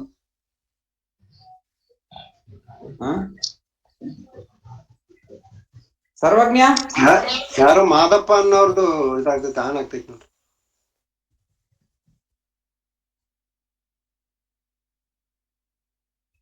ಹೀಗಾಗಿ ಇಲ್ಲಿ ಈ ಕಾರ್ಯಕ್ರಮ ನಮ್ಮ ಭಕ್ತರು ನೀಡುವಂತಹ ಒಂದು ಕಾಣಿಕೆ ಆಗಿರ್ಬೋದು ಎಲ್ಲಿ ಹೋಗ್ತದೆ? ನಾವ್ ಯಾರಾದ್ರೂ ಭಕ್ತರು ಯಾವತ್ತಾರ ಕೇಳಿದಿವ? ಯಾರಿಗಾದ್ರೂ ನಾವ್ ಎಲ್ಲಿ ಕಾಣಿಕೆ ಕೊಡ್ತೀವಿ ಅಲ್ಲಿ ಒಂದು ಈ ನಾವು ಕೊಟ್ಟಿರ್ತಕ್ಕಂಥ ಕಾಣಿಕೆ ಎಲ್ಲಿ ಹೋಯ್ತು, ಅದು ಎಷ್ಟು ಖರ್ಚಾಯ್ತು, ಎಷ್ಟು ಉಳಿತು, ಯಾವ್ದಕ್ ಉಪಯೋಗ ಆಗ್ತಾ ಇದೆ ಅಂತಕ್ಕಂಥದ್ ಲೆಕ್ಕನೇ ಇಲ್ಲದೆ ಇರುವಾಗ ಅಂಥ ಒಂದು ಮಠಗಳಲ್ಲಿ ದುರಾಚಾರ, ಅನಾಚಾರ, ಹಣ ಹೆಚ್ಚಾದಂಗೆ ಕನಕಾತ ಕಂಕಣದ ಜನಕನೆಂದೆನಿಸುದು. ಎಲ್ಲಿ ಹಣ ಹೆಚ್ಚಾಯ್ತು ಅಲ್ಲಿ ಸ್ವಾರ್ಥ, ಜಗಳ, ದ್ವೇಷ ಇವೆಲ್ಲ ಹೆಚ್ಚಿಗಾಗ್ತಾ ಹೋಗ್ತವೆ. ಅದಕ್ಕಾಗಿ ಇದು ಆಗ್ಬಾರ್ದು ಅಂತಂದ್ರೆ ಅದರಲ್ಲಿ ನಮಗೂ ನಿಯಂತ್ರಣ ಇರಬೇಕು. ಸುಮ್ನೆ ನಾವ್ ಯಾರೋ ಕೇಳ್ತಾರೆ ಅಂದ ತಕ್ಷಣ ನಾವು ಕಾಣಿಕೆ ಕೊಟ್ಟು ಬಿಡ್ಬಾರ್ದು. ಸತ್ಕಾರ್ಯಕ್ಕೂ ಗುರು ಬಸವಣ್ಣವರು ಅವ್ರದ್ದು ಗುಣದಲ್ಲಿ ಹೇಳ್ತಾರಲ್ಲ, ಪಾತ್ರ ಅಪಾತ್ರವನರಿದೀವ. ಎಲ್ಲೋ ಒಂದ್ ಕಡೆ ಪಾತ್ರ ಅದು ಪಾತ್ರಕ್ಕೆ ಸಲ್ತಾ ಇದೆಯಾ, ಅಪಾತ್ರಕ್ಕೆ ಸಲ್ತಾ ಇದೆಯಾ ಅಂತಕ್ಕಂಥದ್ದು, ಪಾತ್ರಕ್ಕೆ ಸತ್ಪಾತ್ರಕ್ಕೆ ಸಲ್ತಕ್ಕಂಥ ಜಾಗದಲ್ಲಿ ಅಲ್ಲಿ ಯಾವಾಗ ಅದು ಅಪಾತ್ರಕ್ಕೆ ಸಲ್ತಕ್ಕಂಥದ್ದು ಅಂತಕ್ಕಂಥದ್ದು ಗೊತ್ತಾಗುತ್ತೋ ಅವಾಗ ನಾವು ಸ್ಟಾಪ್ ಆಗ್ಬೇಕು. ಅಂದಾಗ ನಮಗೆ ಬರ್ತಕ್ಕಂಥ ಪಾಪಗಳು ಕೂಡ ನಮಗೆ ನಿಲ್ಲುತ್ತೆ. ಅದಕ್ಕಾಗಿ ಇಲ್ಲಿ ಅವು ಪರಸ್ತ್ರೀ ಪರಧನ ಅಂತಕ್ಕಂಥವು ಜೂಬು, ಇದಕ್ ಅಂಜುವೆ, ನಾನು ಇದಕ್ ಅಂಜುವೆ, ಮುನ್ನಂಜದ ರಾವಣನೇ ವಿಧಿಯಾದ. ರಾವಣನನ್ನು ಎಂತಹ ಒಂದು ದೊಡ್ಡ ಪದವಿ ಇತ್ತು ಅವನಿಗೆ, ಅದ್ರ ಒಂದು ವಚನದಲ್ಲಿ ಬರುತ್ತೆ, ಇಷ್ಟು ಒಂದು ಸೀತೆಗೆ ಸರಿಸಮನಾದ ಅಲ್ಲಿ ಸ್ತ್ರೀಯರು ಎಷ್ಟೋ ಸಾವಿರ ಅಂತ ಒಂದು ವಚನದಲ್ಲಿ ಬರುತ್ತೆ. ಅಂತ ಎಲ್ಲ ಆ ಸೀತೆಗೆ ಸರಿಸಮನಾಗಿರ್ತಕ್ಕಂಥ ಸೌಂದರ್ಯ ಹೊಂದಿರತಕ್ಕಂಥ ಸ್ತ್ರೀಯರು ಕೂಡ ಅವನ ಒಂದು ಪಟ್ಟದ ರಾಣಿಗಳಾಗ್ಲಿಕ್ಕೆ, ಅವನ ಹೆಂಡತಿ ಆಗ್ಲಿಕ್ಕೆ ರೆಡಿ ಆಗಿದ್ದಿರು. ಅಂಥ ಆಸ್ತಿ ಪಾಸ್ತಿ, ಎಂಥ ದೊಡ್ಡ ಆಸ್ತಿ ಪಾಸ್ತಿ ಇದ್ರೂ ಕೂಡ ಈ ಪರಸ್ತ್ರೀಗೆ ಅಳುಪಿ ರಾವಣ ಕೆಟ್ಟ. ಅದಕ್ಕಾಗಿ ನಾನು ಅಂಜುವೆನಯ್ಯ ಲಿಂಗದೇವ ಅಂತ ಹೇಳ್ತಾರೆ ಗುರು ಬಸವಣ್ಣ. ನಮ್ಮ ಕಣ್ಣು ಮುಂದೆನೆ ಕೂಡ ನಾವು ಅನೇಕ ಉದಾಹರಣೆಗಳು ನೋಡ್ತೀವಿ. ಪರಸ್ತ್ರೀ ಪರಧನ ಕಳುಪಿರ್ತಕ್ಕಂಥ ಏನು ನಮ್ಮ ಪದವಿಗಳು ಪಡ್ಕೊಂಡಿರ್ತಕ್ಕಂಥವ್ರು ಸರ್ರಂತ ಮೇಲೆ ಏರಿದವ್ರು ಸುಮ್ನೆ ಜರ್ರಂತ ಕೆಳಗೆಳದ್ ಬಿದ್ದಿರ್ತಕ್ಕಂಥದ್ದು ಕೂಡ ನಾವು ನಮ್ಮ ಕಣ್ಣು ಮುಂದೆನೆ ಕೂಡ ಅನೇಕ ಉದಾಹರಣೆಗಳಿವೆ. ಅದಕ್ಕಾಗಿ ಈ ಸೆಲ್ಫ್ ಕಂಟ್ರೋಲ್ ಅಂತಕ್ಕಂಥದ್ದು ಬಹಳ ಮುಖ್ಯ. ಅದರಲ್ಲೂ ಸಮಾಜದ ಪ್ರತಿನಿಧಿಯಾಗಿ, ಸಮಾಜ ಇಲ್ಲಾಂದ್ರೆ ಎಷ್ಟು ಇದಾಗುತ್ತೆ ಗೊತ್ತಾ? ಒಂದು ಸಮಾಜದ ಅಥವಾ ಒಂದು ಮಠದ ಒಬ್ಬ ವ್ಯಕ್ತಿ ಈ ಸೆಲ್ಫ್ ಕಂಟ್ರೋಲ್ ಕಳ್ಕೊಂಡು ಪೊಲೀಸ್ ಸ್ಟೇಷನ್, ಜೈಲ್ಗಳು ಸೇರಿದಾಗ ಈ ಸಮಾಜಕ್ಕೆ ಎಷ್ಟು ಮುಜುಗರ ಆಗುತ್ತೆ, ಆ ಮಠದ ಭಕ್ತ ಅನ್ಸ್ಕೊಂಡವ್ರಿಗೆ ಎಷ್ಟು ಮುಜುಗರ ಆಗುತ್ತೆ ಜೀವನ ಸಮಾಜದಲ್ಲಿ ಬದುಕಲಿಕ್ಕೆ. ಅದಕ್ಕಾಗಿ ವಿಶೇಷವಾಗಿ ಈ ಕಾವಿಧಾರಿಗಳು ಇವರು ಈ ಸ್ವನಿಯಂತ್ರಣ ಅಂತಕ್ಕಂಥದ್ದು ಬಹಳ ಬೇಕು ಅವರಿಗೆ. ಹಾಗಾಗ್ಲಿಕ್ಕೆ ಈಗ ನೋಡ್ರಿ ವಿಚಿತ್ರ ಅಂತಂದ್ರೆ, ಒಂದು ಮಾಂಟೆಸರಿ ಕ್ಲಾಸ್ ಅಂತ ಇರ್ತವೆ, ಅಂದ್ರೆ ಪ್ರೀ ನರ್ಸರಿ, ಇನ್ನು 1ನೇ ಕ್ಲಾಸ್ ಇರಲ್ಲ, LKG UKG ಅಂತ ಇರ್ತಾವ. ಅಂಥವ್ಗೆಲ್ಲ ಕ್ಲಾಸಿಗೆ ಹೋಗ್ಬೇಕಂತಂದ್ರೆ ಅದಕ್ಕೆ ಟೀಚರ್ ಆಗ್ಬೇಕು ಒಬ್ಬ ವ್ಯಕ್ತಿ, ಅಥವಾ ಒಬ್ಬ ಶಿಕ್ಷಕಿ ಆಗ್ಬೇಕು ಅಲ್ಲಿ ಅಂತಂದ್ರೆ ಅವ್ರಿಗೆ 6 ತಿಂಗಳು ಕೋರ್ಸ್ ಇರುತ್ತೆ ಮಾಂಟೆಸರಿ. ಆ ಎಕ್ಸಾಮ್ ಪಾಸ್ ಆದ್ರೆ ಮಾತ್ರ ಆ ಪ್ರೈಮರಿ ಸ್ಕೂಲ್ ಅಲ್ಲಿ ಟೀಚಿಂಗ್ ಮಾಡ್ಲಿಕ್ಕೆ, ಅದು LKG UKG pre primary school ಅಲ್ಲಿ ಟೀಚಿಂಗ್ ಮಾಡ್ಲಿಕ್ಕೆ ಕೆಲ್ಸ ಕೊಡ್ತಾರೆ. ಸುಮ್ನೆ 10ನೇ ಪಾಸ್ ಆದ ತಕ್ಷಣ ಕೊಡಲ್ಲ, ಆ ಟ್ರೈನಿಂಗ್ ಮಾಡ್ಕೊಳ್ಬೇಕು. ಆ ಟ್ರೈನಿಂಗ್ ಪಾಸ್ ಆದವರಿಗೆ ಅಂಥ ಒಂದು ಜಾಬ್ ಸಿಗ್ತದೆ. ಆದ್ರೆ ಒಂದು ಇಡೀ ಸಮಾಜವನ್ನ ಮುನ್ನಡೆಸ್ತೀನಿ, ಇಡೀ ಸಮಾಜದಲ್ಲಿ ಎಂಥೆಂಥ ವ್ಯಕ್ತಿಗಳಿರ್ತಾರೆ, ಎಂಥೆಂಥ ಮೇಧಾವಿಗಳಿರ್ತಾರೆ, ಎಂಥೆಂಥ ಜ್ಞಾನಿಗಳಿರ್ತಾರೆ, ಎಂಥೆಂಥ ವಿದ್ಯಾವಂತರಿರ್ತಾರೆ. ಅಂಥ ಮೇಧಾವಿಗಳು, ವಿದ್ಯಾವಂತರು, ದೊಡ್ಡ ಶ್ರೀಮಂತರು, ಭಕ್ತರು, ಇಂಥ ಅಸಂಖ್ಯಾತ ಭಕ್ತರನ್ನೊಳಗೊಂಡಿರ್ತಕ್ಕಂಥ ಒಂದು ಸಮಾಜವನ್ನ ಮುನ್ನಡೆಸ್ತೇನೆ ಅಂತಕ್ಕಂಥ ಒಬ್ಬ ಕಾವಿಧಾರಿಗೆ ಯಾವತ್ತಾದ್ರೂ ಟ್ರೈನಿಂಗ್ ಇದೆಯಾ? ಅವ್ರಿಗೆ ಯಾರಾದ್ರೂ ನೀತಿ ಸುಮ್ನೆ ಏನು ಒಂದು ಎಲ್ಲೋ ಅಲೆದಾಡ್ ಬಂದಿ ಸುತ್ತಾಡ್ ಬಂದಿ ಎಲ್ಲೂ ಸಲ್ಲದವ್ರು ಮಾತಾಜಿಯವರು ಒಂದು ಕೊನೆ ಪ್ರವಚನದಲ್ಲಿ ಹೇಳಿದಿರ್ತಾವ್, ಲಿಂಗೈಕ್ಯರಾಗ್ತಕ್ಕಂಥ ಒಂದು ಕೊನೆ ಶರಣ ಮೇಳದಲ್ಲಿ ಹೇಳಿದ್ರು, ಎಲ್ಲಿ ಸಲ್ಲದವರು ಇಲ್ಲಿ ಸಲ್ತಾರೆ ಅಂತ. ಇವತ್ತು ಹಂಗಿದೆ ಪರಿಸ್ಥಿತಿ. ಎಲ್ಲೂ ಸಲ್ಲದವರು ಧಾರ್ಮಿಕ ಜಗತ್ತಿನಲ್ಲಿ ಹೋಗಿ ಕಾವಿ ಒಂದ್ ಧರ್ಸ್ಕೊಂಡ್ ಬಿಟ್ರೆ ಆರಾಮಾಗಿ ಭಕ್ತರ ತಲೆ ಮೇಲೆ ಕೈ ಇಡಬಹುದು ಅಂತ ಹೇಳ್ಬಿಟ್ಟು ಕಾವಿ ಧರ್ಸ್ಕೊಳ್ಳೋದು, ಭಕ್ತರ ತಲೆ ಮೇಲೆ ಕೈ ಇಡೋದು, ಅದರಲ್ಲೂ ಮೂಢ ಭಕ್ತರ ಕೈಯಲ್ಲಿ ತಳ್ಳೋದು, ಅವರನ್ನು ಹೊಗಳತಕ್ಕಂಥ ಹಿಂಬಾಲಕರನ್ನ ಒಂದಿಷ್ಟು ಇಟ್ಕೊಳ್ಳೋದು, ಜೊತೆಗೆ ಒಂದಿ ಮಾಗದರಿಗೆ ಒಂದಿಷ್ಟು ಸ್ಯಾಲ್ರಿ ಕೊಟ್ಟು ಇಟ್ಕೊಳ್ಳೋದ್ ಜೊತೆಗೆ ಅವ್ರು ಜೋರ ಧ್ವನಿಯಲ್ಲಿ ಕಿರ್ಚಿ ಹೇಳಿ ಅವ್ರು ಇಂಥವ್ರು ಇಲ್ಲದ ಹೊರಸಿಕೊಂಡ ಹೋದ ನಾಯಿ ಮೊಲವನೇನ ಹಿಡಿಯುವುದಯ್ಯ, ಇಲ್ಲದ ಹಿರಿಯದ ವೀರ ಇಲ್ಲದ ಸೊಬಗವ ಹೇಳುವುದೇ ನಾಚಿಕೆ, ನಾನು ಭಕ್ತನೆಂತೆಂಬೆನಯ್ಯ ಲಿಂಗದೇವ ಅಂತಂದ್ರು ಗುರು ಬಸವಣ್ಣ. ಸುಮ್ನೆ ಹಿರಿಯದ ವೀರ ಇಲ್ಲದ ಸೊಬಗವ ಹೇಳುವುದೇ ನಾಚಿಕೆ, ಹೊರಸಿಕೊಂಡು ಹೋದ ನಾಯಿ ಮೊಲವನೇನ ಹಿಡಿಯುವುದಯ್ಯ ಅಂತಾರ ಗುರು. ಒಂದು ನಾಯಿಗಳನ್ನ ಎದಕ್ ಸಾಕ್ತಿದ್ರೆ ಹಿಂದಿನ ಕೆಲವ್ರು ಬೇಟೆಗಾರ ಅಂತಂದ್ರೆ ಅದು ಬೆನ್ನತ್ತಿ ಮೊಲವನ್ನ ಹಿಡಿಬೇಕು, ಬೇಟೆಯನ್ನ ಹಿಡಿದು ತರಬೇಕು ಅಂತಕ್ಕಂಥದ್ದು. ಆದ್ರೆ ಎತ್ಕೊಂಡು ಹೋಗಿರ್ತಕ್ಕಂಥ ನಾಯಿ ಬೇಟೆ ಹೆಂಗ್ ಹಿಡಿಲಿಕ್ ಸಾಧ್ಯ? ಹಂಗೆ ಇವತ್ತು ಈ ಮಠಾಧೀಶರು ಇವರು ಈ ಇವೆಲ್ಲ ಈ ಹೊಗಳು ಭಟ್ಟಂಗಿಗಳು ಎತ್ತಿಕೊಂಡು ಹೋಗಿರ್ತಕ್ಕಂಥ ನಾಯಿಗಳು. ಇವರಿಂದ ಸಮಾಜದಲ್ಲಿರ್ತಕ್ಕಂಥ ಯಾವುದೇ ಒಂದು ಅನ್ಯಾಯ ಆಗ್ತಕ್ಕಂಥ ಇಂಥ ಬೇಟೆಗಳನ್ನ ಹೊಡೆದು ಅವು ಇದು ಮಾಡ್ತಕ್ಕಂಥ ದೂರ ಸರಿಸ್ತಕ್ಕಂಥ ಶಕ್ತಿ ಸಾಮರ್ಥ್ಯ ಇವತ್ತು ಉಳ್ಕೊಂಡಿಲ್ಲ. ಹಿರಿಯದ ವೀರ ಇಲ್ಲದ ಸೊಬಗವ ಹೇಳುವುದೇ ನಾಚಿಕೆ. ಒಬ್ಬ ವೀರ ಸುಮ್ನೆ ಅವನಿಗೆ ಅವನು ಹಂಗಿರಿತಾನೆ, ಈ ರೀತಿ ಇರಿತಾನೆ, ಹಂಗ್ ಯುದ್ಧ ಮಾಡ್ತಾನೆ, ಹಿಂಗ್ ಯುದ್ಧ ಮಾಡ್ತಾನೆ, ಅವನ ಅಷ್ಟು ಶತ್ರುಗಳನ್ನ ಸಾಯ್ತಾನೆ, ಹೇಡಿಯನ್ನ ಹೊಗಳ್ತಕ್ಕಂಥದ್ದು. ಈ ರೀತಿ ಸಮಾಜದಲ್ಲಿ ಇವತ್ತು ನಮ್ಮ ಕಾವಿಧಾರಿಗಳ ಪರಿಸ್ಥಿತಿ ಆಗಿದೆ. ಅದಕ್ಕಾಗಿ ಇವರೆಲ್ಲರೂ ಕೂಡ ಈ ಗುರು ಬಸವಣ್ಣರ ವಚನಗಳನ್ನ ಬರೀ ಹೇಳಲಿಕ್ಕೆ ಸೀಮಿತ ಮಾಡ್ಕೊಳ್ಳದೇನೆ ಅವರು ಅದನ್ನ ಪ್ರಾಕ್ಟಿಕಲಿ ಆಗಿ ಅನುಭವಿಸ್ಬೇಕು. ಇದರಿಂದ ಏನಾಗುತ್ತೆ, ನಾನು ತಪ್ಪು ನಡೆದ್ರೆ ಏನಾಗುತ್ತೆ, ಇದ್ರ ಪರಿಣಾಮ ಯಾರ ಮೇಲೆ ಬೀರುತ್ತೆ ಅಂತಕ್ಕಂಥದ್ ವಿಚಾರ ಅವ್ರಿಗೆ ಇರಬೇಕು. ಅದಕ್ಕಾಗಿ ಇಲ್ಲಿ ನಮ್ಮ ರಾಷ್ಟ್ರಲ ಅಶೋಕ ಚಕ್ರದಲ್ಲಿ ಇರ್ತಕ್ಕಂಥ 10ನೇ ಗುಣ ಅದು ಸೆಲ್ಫ್ ಕಂಟ್ರೋಲ್ ಅಂತಕ್ಕಂಥದ್ದು ಹೇಳ್ದ. ಅಂಜುವೆನಯ್ಯ ನಾನು ಲಿಂಗದೇವ ಅಂತ ಗುರು ಬಸವಣ್ಣರು. ಅಂದ್ರೆ ಅದು ಇಡೀ ಸಮಾಜದ ವ್ಯವಸ್ಥೆಗೆ ಹೇಳ್ತಾ ಇದಾರೆ. ಇವತ್ತು ನಾವು ನೋಡ್ಬೇಕು, ಅನೇಕ ರಾಜಕಾರಣಿಗಳ ಹಗರಣಗಳು, ಅನೇಕ ಮಠಾಧೀಶರ ಹಗರಣಗಳು, ಅನೇಕ ಈ ಬಸವದಳದ ಪದಾಧಿಕಾರಿಗಳ ಹಗರಣಗಳು, ಎಷ್ಟು ಇದು ಯಾವ ಮಟ್ಟಕ್ಕೆ ಇವತ್ತು ಸಮಾಜ ಬೆಳೀತಾ ಇದೆ ಅಂತಕ್ಕಂಥದ್ದು ಗುರು ಬಸವಣ್ಣವ್ರು ಎಷ್ಟು ಚೆನ್ನಾಗಿ ಒಂಥರ ಸಣ್ಣ ಮಕ್ಕಳಿಗೆ ಹೇಳಿದಂಗ ಅವ್ರ ತತ್ವ ಬೋಧನೆ ಮಾಡಿದ್ದಾರೆ. ತ್ವರೆಯ ಮೀವ ಅಣ್ಣಗಳಿರ, ತ್ವರೆಯ ಮೀವ ಸ್ವಾಮಿಗಳಿರ, ತ್ವರೆಯಿಂಭೋ ತ್ವರೆಯಿಂಭೋ, ಪರನಾರಿಯರ ಸಂಗವ ತ್ವರೆಯಿಂಭೋ, ಪರಧನದ ಆಮಿಷವ ತ್ವರೆಯಿಂಭೋ, ಇವ ತ್ವರೆಯದೆ ಹೋಗಿ ತ್ವರೆಯ ಮಿಂದಡೆ ಬರುದರೆ ಹೋಗುವುದು ಲಿಂಗದೇವ. ಏನು ಹೋಗಿ ನದಿಯಲ್ಲಿ ಮುಣುಗ್ತಿರಲ್ಲ, ತ್ವರೆಯ ಮೀವ ಅಣ್ಣಗಳಿರ, ತ್ವರೆಯ ಮೀವ ಸ್ವಾಮಿಗಳಿರ. ತ್ವರೆ ಅಂದ್ರೆ ನೀರು ಹರಿತಕ್ಕಂಥ ನೀರು, ನದಿ ನೀರು, ಕುಂಭಮೇಳದ ನೀರು. ಅಲ್ಲಿ ಮುಣುಗ್ತಕ್ಕಂಥ ಅಣ್ಣಗಳಿರ, ಅಲ್ಲಿ ಮುಣುಗ್ತಕ್ಕಂಥ ಸ್ವಾಮಿಗಳ. ತ್ವರೆಯಿಂಭೋ ತ್ವರೆಯಿಂಭೋ, ಬಿಟ್ಬಿಡ್ರಿ ಬಿಟ್ಬಿಡ್ರಿ ಅಂತ ಹೇಳ್ತಾ ಇದಾರೆ. ಅವತ್ತು ಇತ್ತು, ಇವತ್ತು ಇದೆ ವ್ಯವಸ್ಥೆ ಇಂಥದ್ದು. ಪರನಾರಿಯರ ಸಂಗವ ತ್ವರೆಯಿಂಭೋ. ನಾನು ಇತ್ತೀಚೆಗೆ ಒಂದು ಪುಸ್ತಕ ಬರಿತಾ ಇದ್ದೆ. ಈಗ ಅದು ಮೊನ್ನೆ ಈ ನಮ್ಮ ಸಿದ್ದರಾಮಪ್ಪ ಅವರ ಕಾರ್ಯಕ್ರಮದ ರಾಯಚೂರು ಕಾರ್ಯಕ್ರಮದಲ್ಲಿ ಬಿಡುಗಡೆ ಮಾಡೋ ಅಂದಿರೋದಕ್ಕೆ ಅದಕ್ಕೆ ಇನ್ನೂ ಸ್ವಲ್ಪ ಟೈಮ್ ಹಿಡಿತಾ ಇರೋದ್ರಿಂದ ನಾನು ಆಲ್ರೆಡಿ ಪ್ರತಿಗಳು ಖಾಲಿ ಆಗಿರ್ತಕ್ಕಂಥ ಪುಸ್ತಕಗಳನ್ನೇ ಮುದ್ರಣ ಕೊಟ್ಟು ಈಗ ಅಲ್ಲಿ ಕಾರ್ಯಕ್ರಮದಲ್ಲಿ ಸ್ವಲ್ಪ ರಿವೈಸ್ ಎಡಿಷನ್ ಮಾಡ್ಕೊಂಡು 2 ಪುಸ್ತಕ ಬಿಡುಗಡೆ. ಆದ್ರೆ ಇನ್ನೂ ಮುಖ್ಯವಾಗಿ 2 ಪುಸ್ತಕಗಳನ್ನ ಬರಿತಾ ಇದ್ದೆ ನಾನು. ಅದರಲ್ಲಿ ಒಂದು ಲಿಂಗಾಯತ ಧರ್ಮ, ಅದು ಏಕಪತ್ನಿ ವ್ರತಸ್ಥ ಧರ್ಮ ಅಂತ. ಏಕಪತ್ನಿ ವ್ರತಸ್ಥ ಧರ್ಮ. ಈ ವಚನ ಸಾಹಿತ್ಯವನ್ನ ನೋಡ್ಕೊಂಡಾಗ ಅದು ಸಂಪೂರ್ಣವಾಗಿ ಹೇಳುತ್ತೆ, ಒಬ್ಬ ವ್ಯಕ್ತಿ, ಒಬ್ಬ ಲಿಂಗವಂತನಾಗಿರುವಂತವನು, ಇಷ್ಟಲಿಂಗ ಧರಿಸಿರ್ತಕ್ಕಂಥ ವ್ಯಕ್ತಿ, ಅವನು 100% ಏಕಪತ್ನಿ ವ್ರತಸ್ಥನಾಗಿರಬೇಕು. ಅಥವಾ ಈ ಲಿಂಗಾಯತ ಅನಿಸಿಕೊಂಡಿರ್ತಕ್ಕಂಥ ಒಬ್ಬ ಮಹಿಳೆ, ಒಬ್ಬ ಶರಣೆ, ಅವಳು 100% ಏಕಪತಿ ವ್ರತಸ್ಥೆಯಾಗಿರಬೇಕು. ಇದು ವಚನ ಸಾಹಿತ್ಯ ಬಹಳ ಬಗೆ ಬಗೆಯಾಗಿ ಹೇಳ್ತದೆ.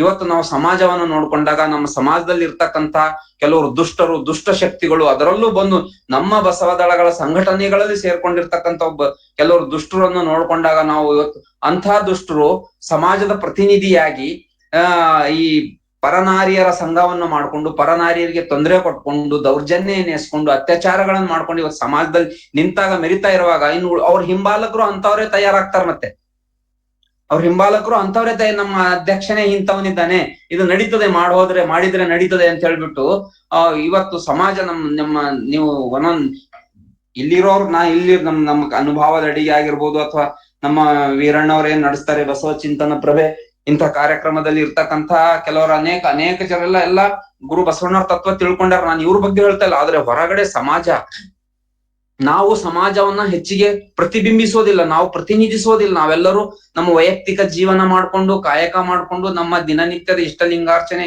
ಪೂಜೆ ಅನುಭವಗೋಷ್ಠಿ ಮಾಡ್ಕೊಂಡು ನಾವು ಆತ್ಮೋದ್ಧಾರದಲ್ಲಿ ನಾವು ತೊಡಗಿದ್ದೇವೆ. ಆದರೆ ಯಾರು ನಾ ಈ ಸಮಾಜವನ್ನು ಉದ್ಧಾರ ಮಾಡ್ತೇನೆ, ನಾನು ಈ ಸಮಾಜದ ಪ್ರತಿನಿಧಿ, ನಾನು ಸಮಾಜವನ್ನ ಕಟ್ತೇನೆ, ನಾನು ಸಂಘಟನೆಯನ್ನು ಮಾಡ್ತೇನೆ ಅಂತ ಬಂದಿರ್ತಕ್ಕಂಥ ವ್ಯಕ್ತಿಗಳ ಚಾರಿತ್ರ್ಯ ಬಹಳ ಬಹಳ ಶುದ್ಧವಾಗಿರ್ಬೇಕಾಗುತ್ತೆ. ಇಲ್ಲೊಂದು ಸಮಾಜ ನಗೆಪಾಟ್ಲಿಗೀಡಾಗುತ್ತೆ. ಅದಕ್ಕಾಗಿ ಗುರು ಬಸವಣ್ಣವರು ಎಷ್ಟು ಅವರು ಈ ಮಮತೆಯಿಂದ ಹೇಳಿದ್ದಾರೆ, ಅವರನ್ನು ಎಷ್ಟು ಗೌರವದಿಂದ ಸಂಬೋಧಿಸಿ ಹೇಳಿದ್ದಾರೆ ನೋಡ್ರಿ. ಅದನ್ನು ನೀನ್ ಕೆಟ್ಟವನು ಅಂತ ಹಂಗೂ ಹೇಳಿಲ್ಲ, ನೀನ್ ಅಯೋಗ್ಯ, ಅಂತದ್ ಮಾಡ್ತೀಯ ಇಂಥದ್ ಮಾಡ್ತೀಯ ಅಂತಾನು ಬೈಲಿಲ್ಲ ಅವ್ರು. ಅದಕ್ಕೆ ತ್ವರೆಯ ಮೀವ ಅಣ್ಣಗಳಿರ, ನೀವು ಅಣ್ಣ ಅನ್ಸ್ಕೊಂಡು ಏನ್ ಸಮಾಜದಲ್ಲಿ ದೊಡ್ಡಣ್ಣ ಆಗ್ಲಿಕ್ಕೆ ಹೊಂಟಿರಿ ಅಂಥವ್ರು ತ್ವರೆಯ ಮೀವ ಅಣ್ಣಗಳಿರ, ತ್ವರೆಯ ಮೀವ ಸ್ವಾಮಿಗಳಿರ. ಕಾವಿ ಧರಿಸ್ಕೊಂಡು ಸ್ವಾಮಿಗಳಾಗಿ ನಾನು ಮಠವನ್ನ ನಡೆಸ್ತೀನಿ, ಪೀಠವನ್ನ ನಡೆಸ್ತೀನಿ, ಪೀಠಾಧಿಕಾರಿ ಆಗ್ತೀನಿ ಅಂತಕ್ಕಂಥ ಸ್ವಾಮಿಗಳಿರ? ತ್ವರೆಯಿಂಭೋ ತ್ವರೆಯಿಂಭೋ. ಅವತ್ತು ಗುರು ಬಸವಣ್ಣವ್ರ ಕಾಲದಲ್ಲೂ ಇದು ಇತ್ತು. ಅವ್ರು ಅಷ್ಟು ಬೋಧನೆ ಮಾಡಿ, ಇಷ್ಟು ತಿದ್ದಿ ತೀಡಿ ಹೋಗಿ ಇವತ್ತು ಸಮಾಜವನ್ನ, ಇಷ್ಟು ವಚನ ಸಾಹಿತ್ಯವನ್ನ ನಮಗ ಒಂದು ಸ್ವತಃ ಆದರ್ಶ ಮಾಡೆಲ್ ಆಗಿ ನಡೆದು ತೋರಿಸಿದ್ರು ಕೂಡ ಇವತ್ತು ಅವುಗಳನ್ನ 100% ಇಲ್ಲಿ ಅನುಷ್ಠಾನ ಮಾಡ್ಲಿಕ್ಕಾಗಿಲ್ಲ. ಅವರ ತತ್ವವನ್ನು ಹಿಡ್ಕೊಂಡು ಅವರ ಹೆಸರುಗಳನ್ನ ಹೇಳ್ಕೊಡ್ತಕ್ಕಂಥ ಸ್ವಾಮಿಗಳು, ಅಣ್ಣಗಳೇ ಇಂಥ ಒಂದು ದುಷ್ಕೃತ್ಯಕ್ಕೆ, ಒಂದು ಅನೈತಿಕ ಕಾರ್ಯಗಳಿಗೆ ಇಳಿತಾರೆ ಅಂತಂದ್ರೆ ಇವತ್ತು ಸಮಾಜ ಬಹಳ ಬದಲಾವಣೆ ಆಗ್ಬೇಕಾಗಿದೆ, ಬಹಳ ತಿದ್ಬೇಕಾಗಿದೆ. ಇವು ಆಗ್ಬೇಕಂತಂದ್ರೆ ಯಾರಲ್ಲಿ ಜಾಗೃತಿ ಆಗ್ಬೇಕು? ಮೊದಲು ಭಕ್ತರಲ್ಲಿ ಜಾಗೃತಿ ಆಗ್ಬೇಕು. ಭಕ್ತರಲ್ಲಿ ಜಾಗೃತಿ ಆಗಿಲ್ಲ ಅಂತಾನೆ ಇದು ಸಾಧ್ಯನೇ ಇಲ್ಲ. ಈ ಸಮಾಜವನ್ನು ಕಟ್ಲಿಕ್ಕೆ ಸಾಧ್ಯನೇ ಇಲ್ಲ. ಸಮಾಜ ನನಗೆ ಬೇಕು ಅಂತಂದ್ರೆ ಮುಗ್ದಾಯ್ತು. ಅದೇ ಹೋದ್ ಸಲ ಹೇಳಿದ್ನಲ್ಲ ಕತೆ, ನಾನು ಹೋದ್ ವಾರ ಒಂದು ಕತೆ ಹೇಳಿದ್ದೆ. ನೀವು ಬಹಳ ಜನ ಇರ್ಲಿಲ್ಲ ಅವತ್ತು, ಒಂದ್ 7 ಜನ ಇದ್ರು. ಅದನ್ನ ಸಂಕ್ಷಿಪ್ತವಾಗಿ ನಾನು ರಿಪೀಟ್ ಮಾಡ್ತೀನಿ ನೋಡಿ ಶರಣ ಬಂಧುಗಳೇ. ನಾನು 9ನೇ ಕ್ಲಾಸ್ ಇದ್ದೆ. 9ನೇ ಕ್ಲಾಸ್ ತರಗತಿಯಲ್ಲಿ ಒಂದು ಇಂಗ್ಲಿಷ್ ಪಾಠ ಇತ್ತು. ಇಂಗ್ಲಿಷ್ ಪಾಠದಲ್ಲಿ ಏನಿತ್ತು ಅಂತಂದ್ರೆ ಒಂದು ಚಾಪ್ಟರ್ ಇತ್ತು. ಆದ್ರೆ ಅವತ್ತು ನನಗೆ ಅರ್ಥ ಆಗ್ಲಿಲ್ಲ ಆ ಚಾಪ್ಟರ್ದ ಮೀನಿಂಗ್ ಏನು, ಅದು ಯಾಕೆ ಕೊಟ್ಟಿದ್ದಾರೆ ಅಂತ ಅವತ್ತು ಅರ್ಥ ಆಗಿರ್ಲಿಲ್ಲ. ಬರೀ ಆ ಚಾಪ್ಟರ್ ಓದ್ಕೊಳ್ಳೋದು, ಅದರಲ್ಲಿ ಇರ್ತಕ್ಕಂಥ ಕ್ವಶನ್ ಆನ್ಸರ್ಸ್ ಅಷ್ಟೇ ಬಾಯ್ಹಾಟ್ ಮಾಡೋದು, ಎಕ್ಸಾಮ್ ಅಲ್ಲಿ ಬರೆಯೋದು ಅಷ್ಟೇ ಗೊತ್ತಿತ್ತು ನನಗೆ.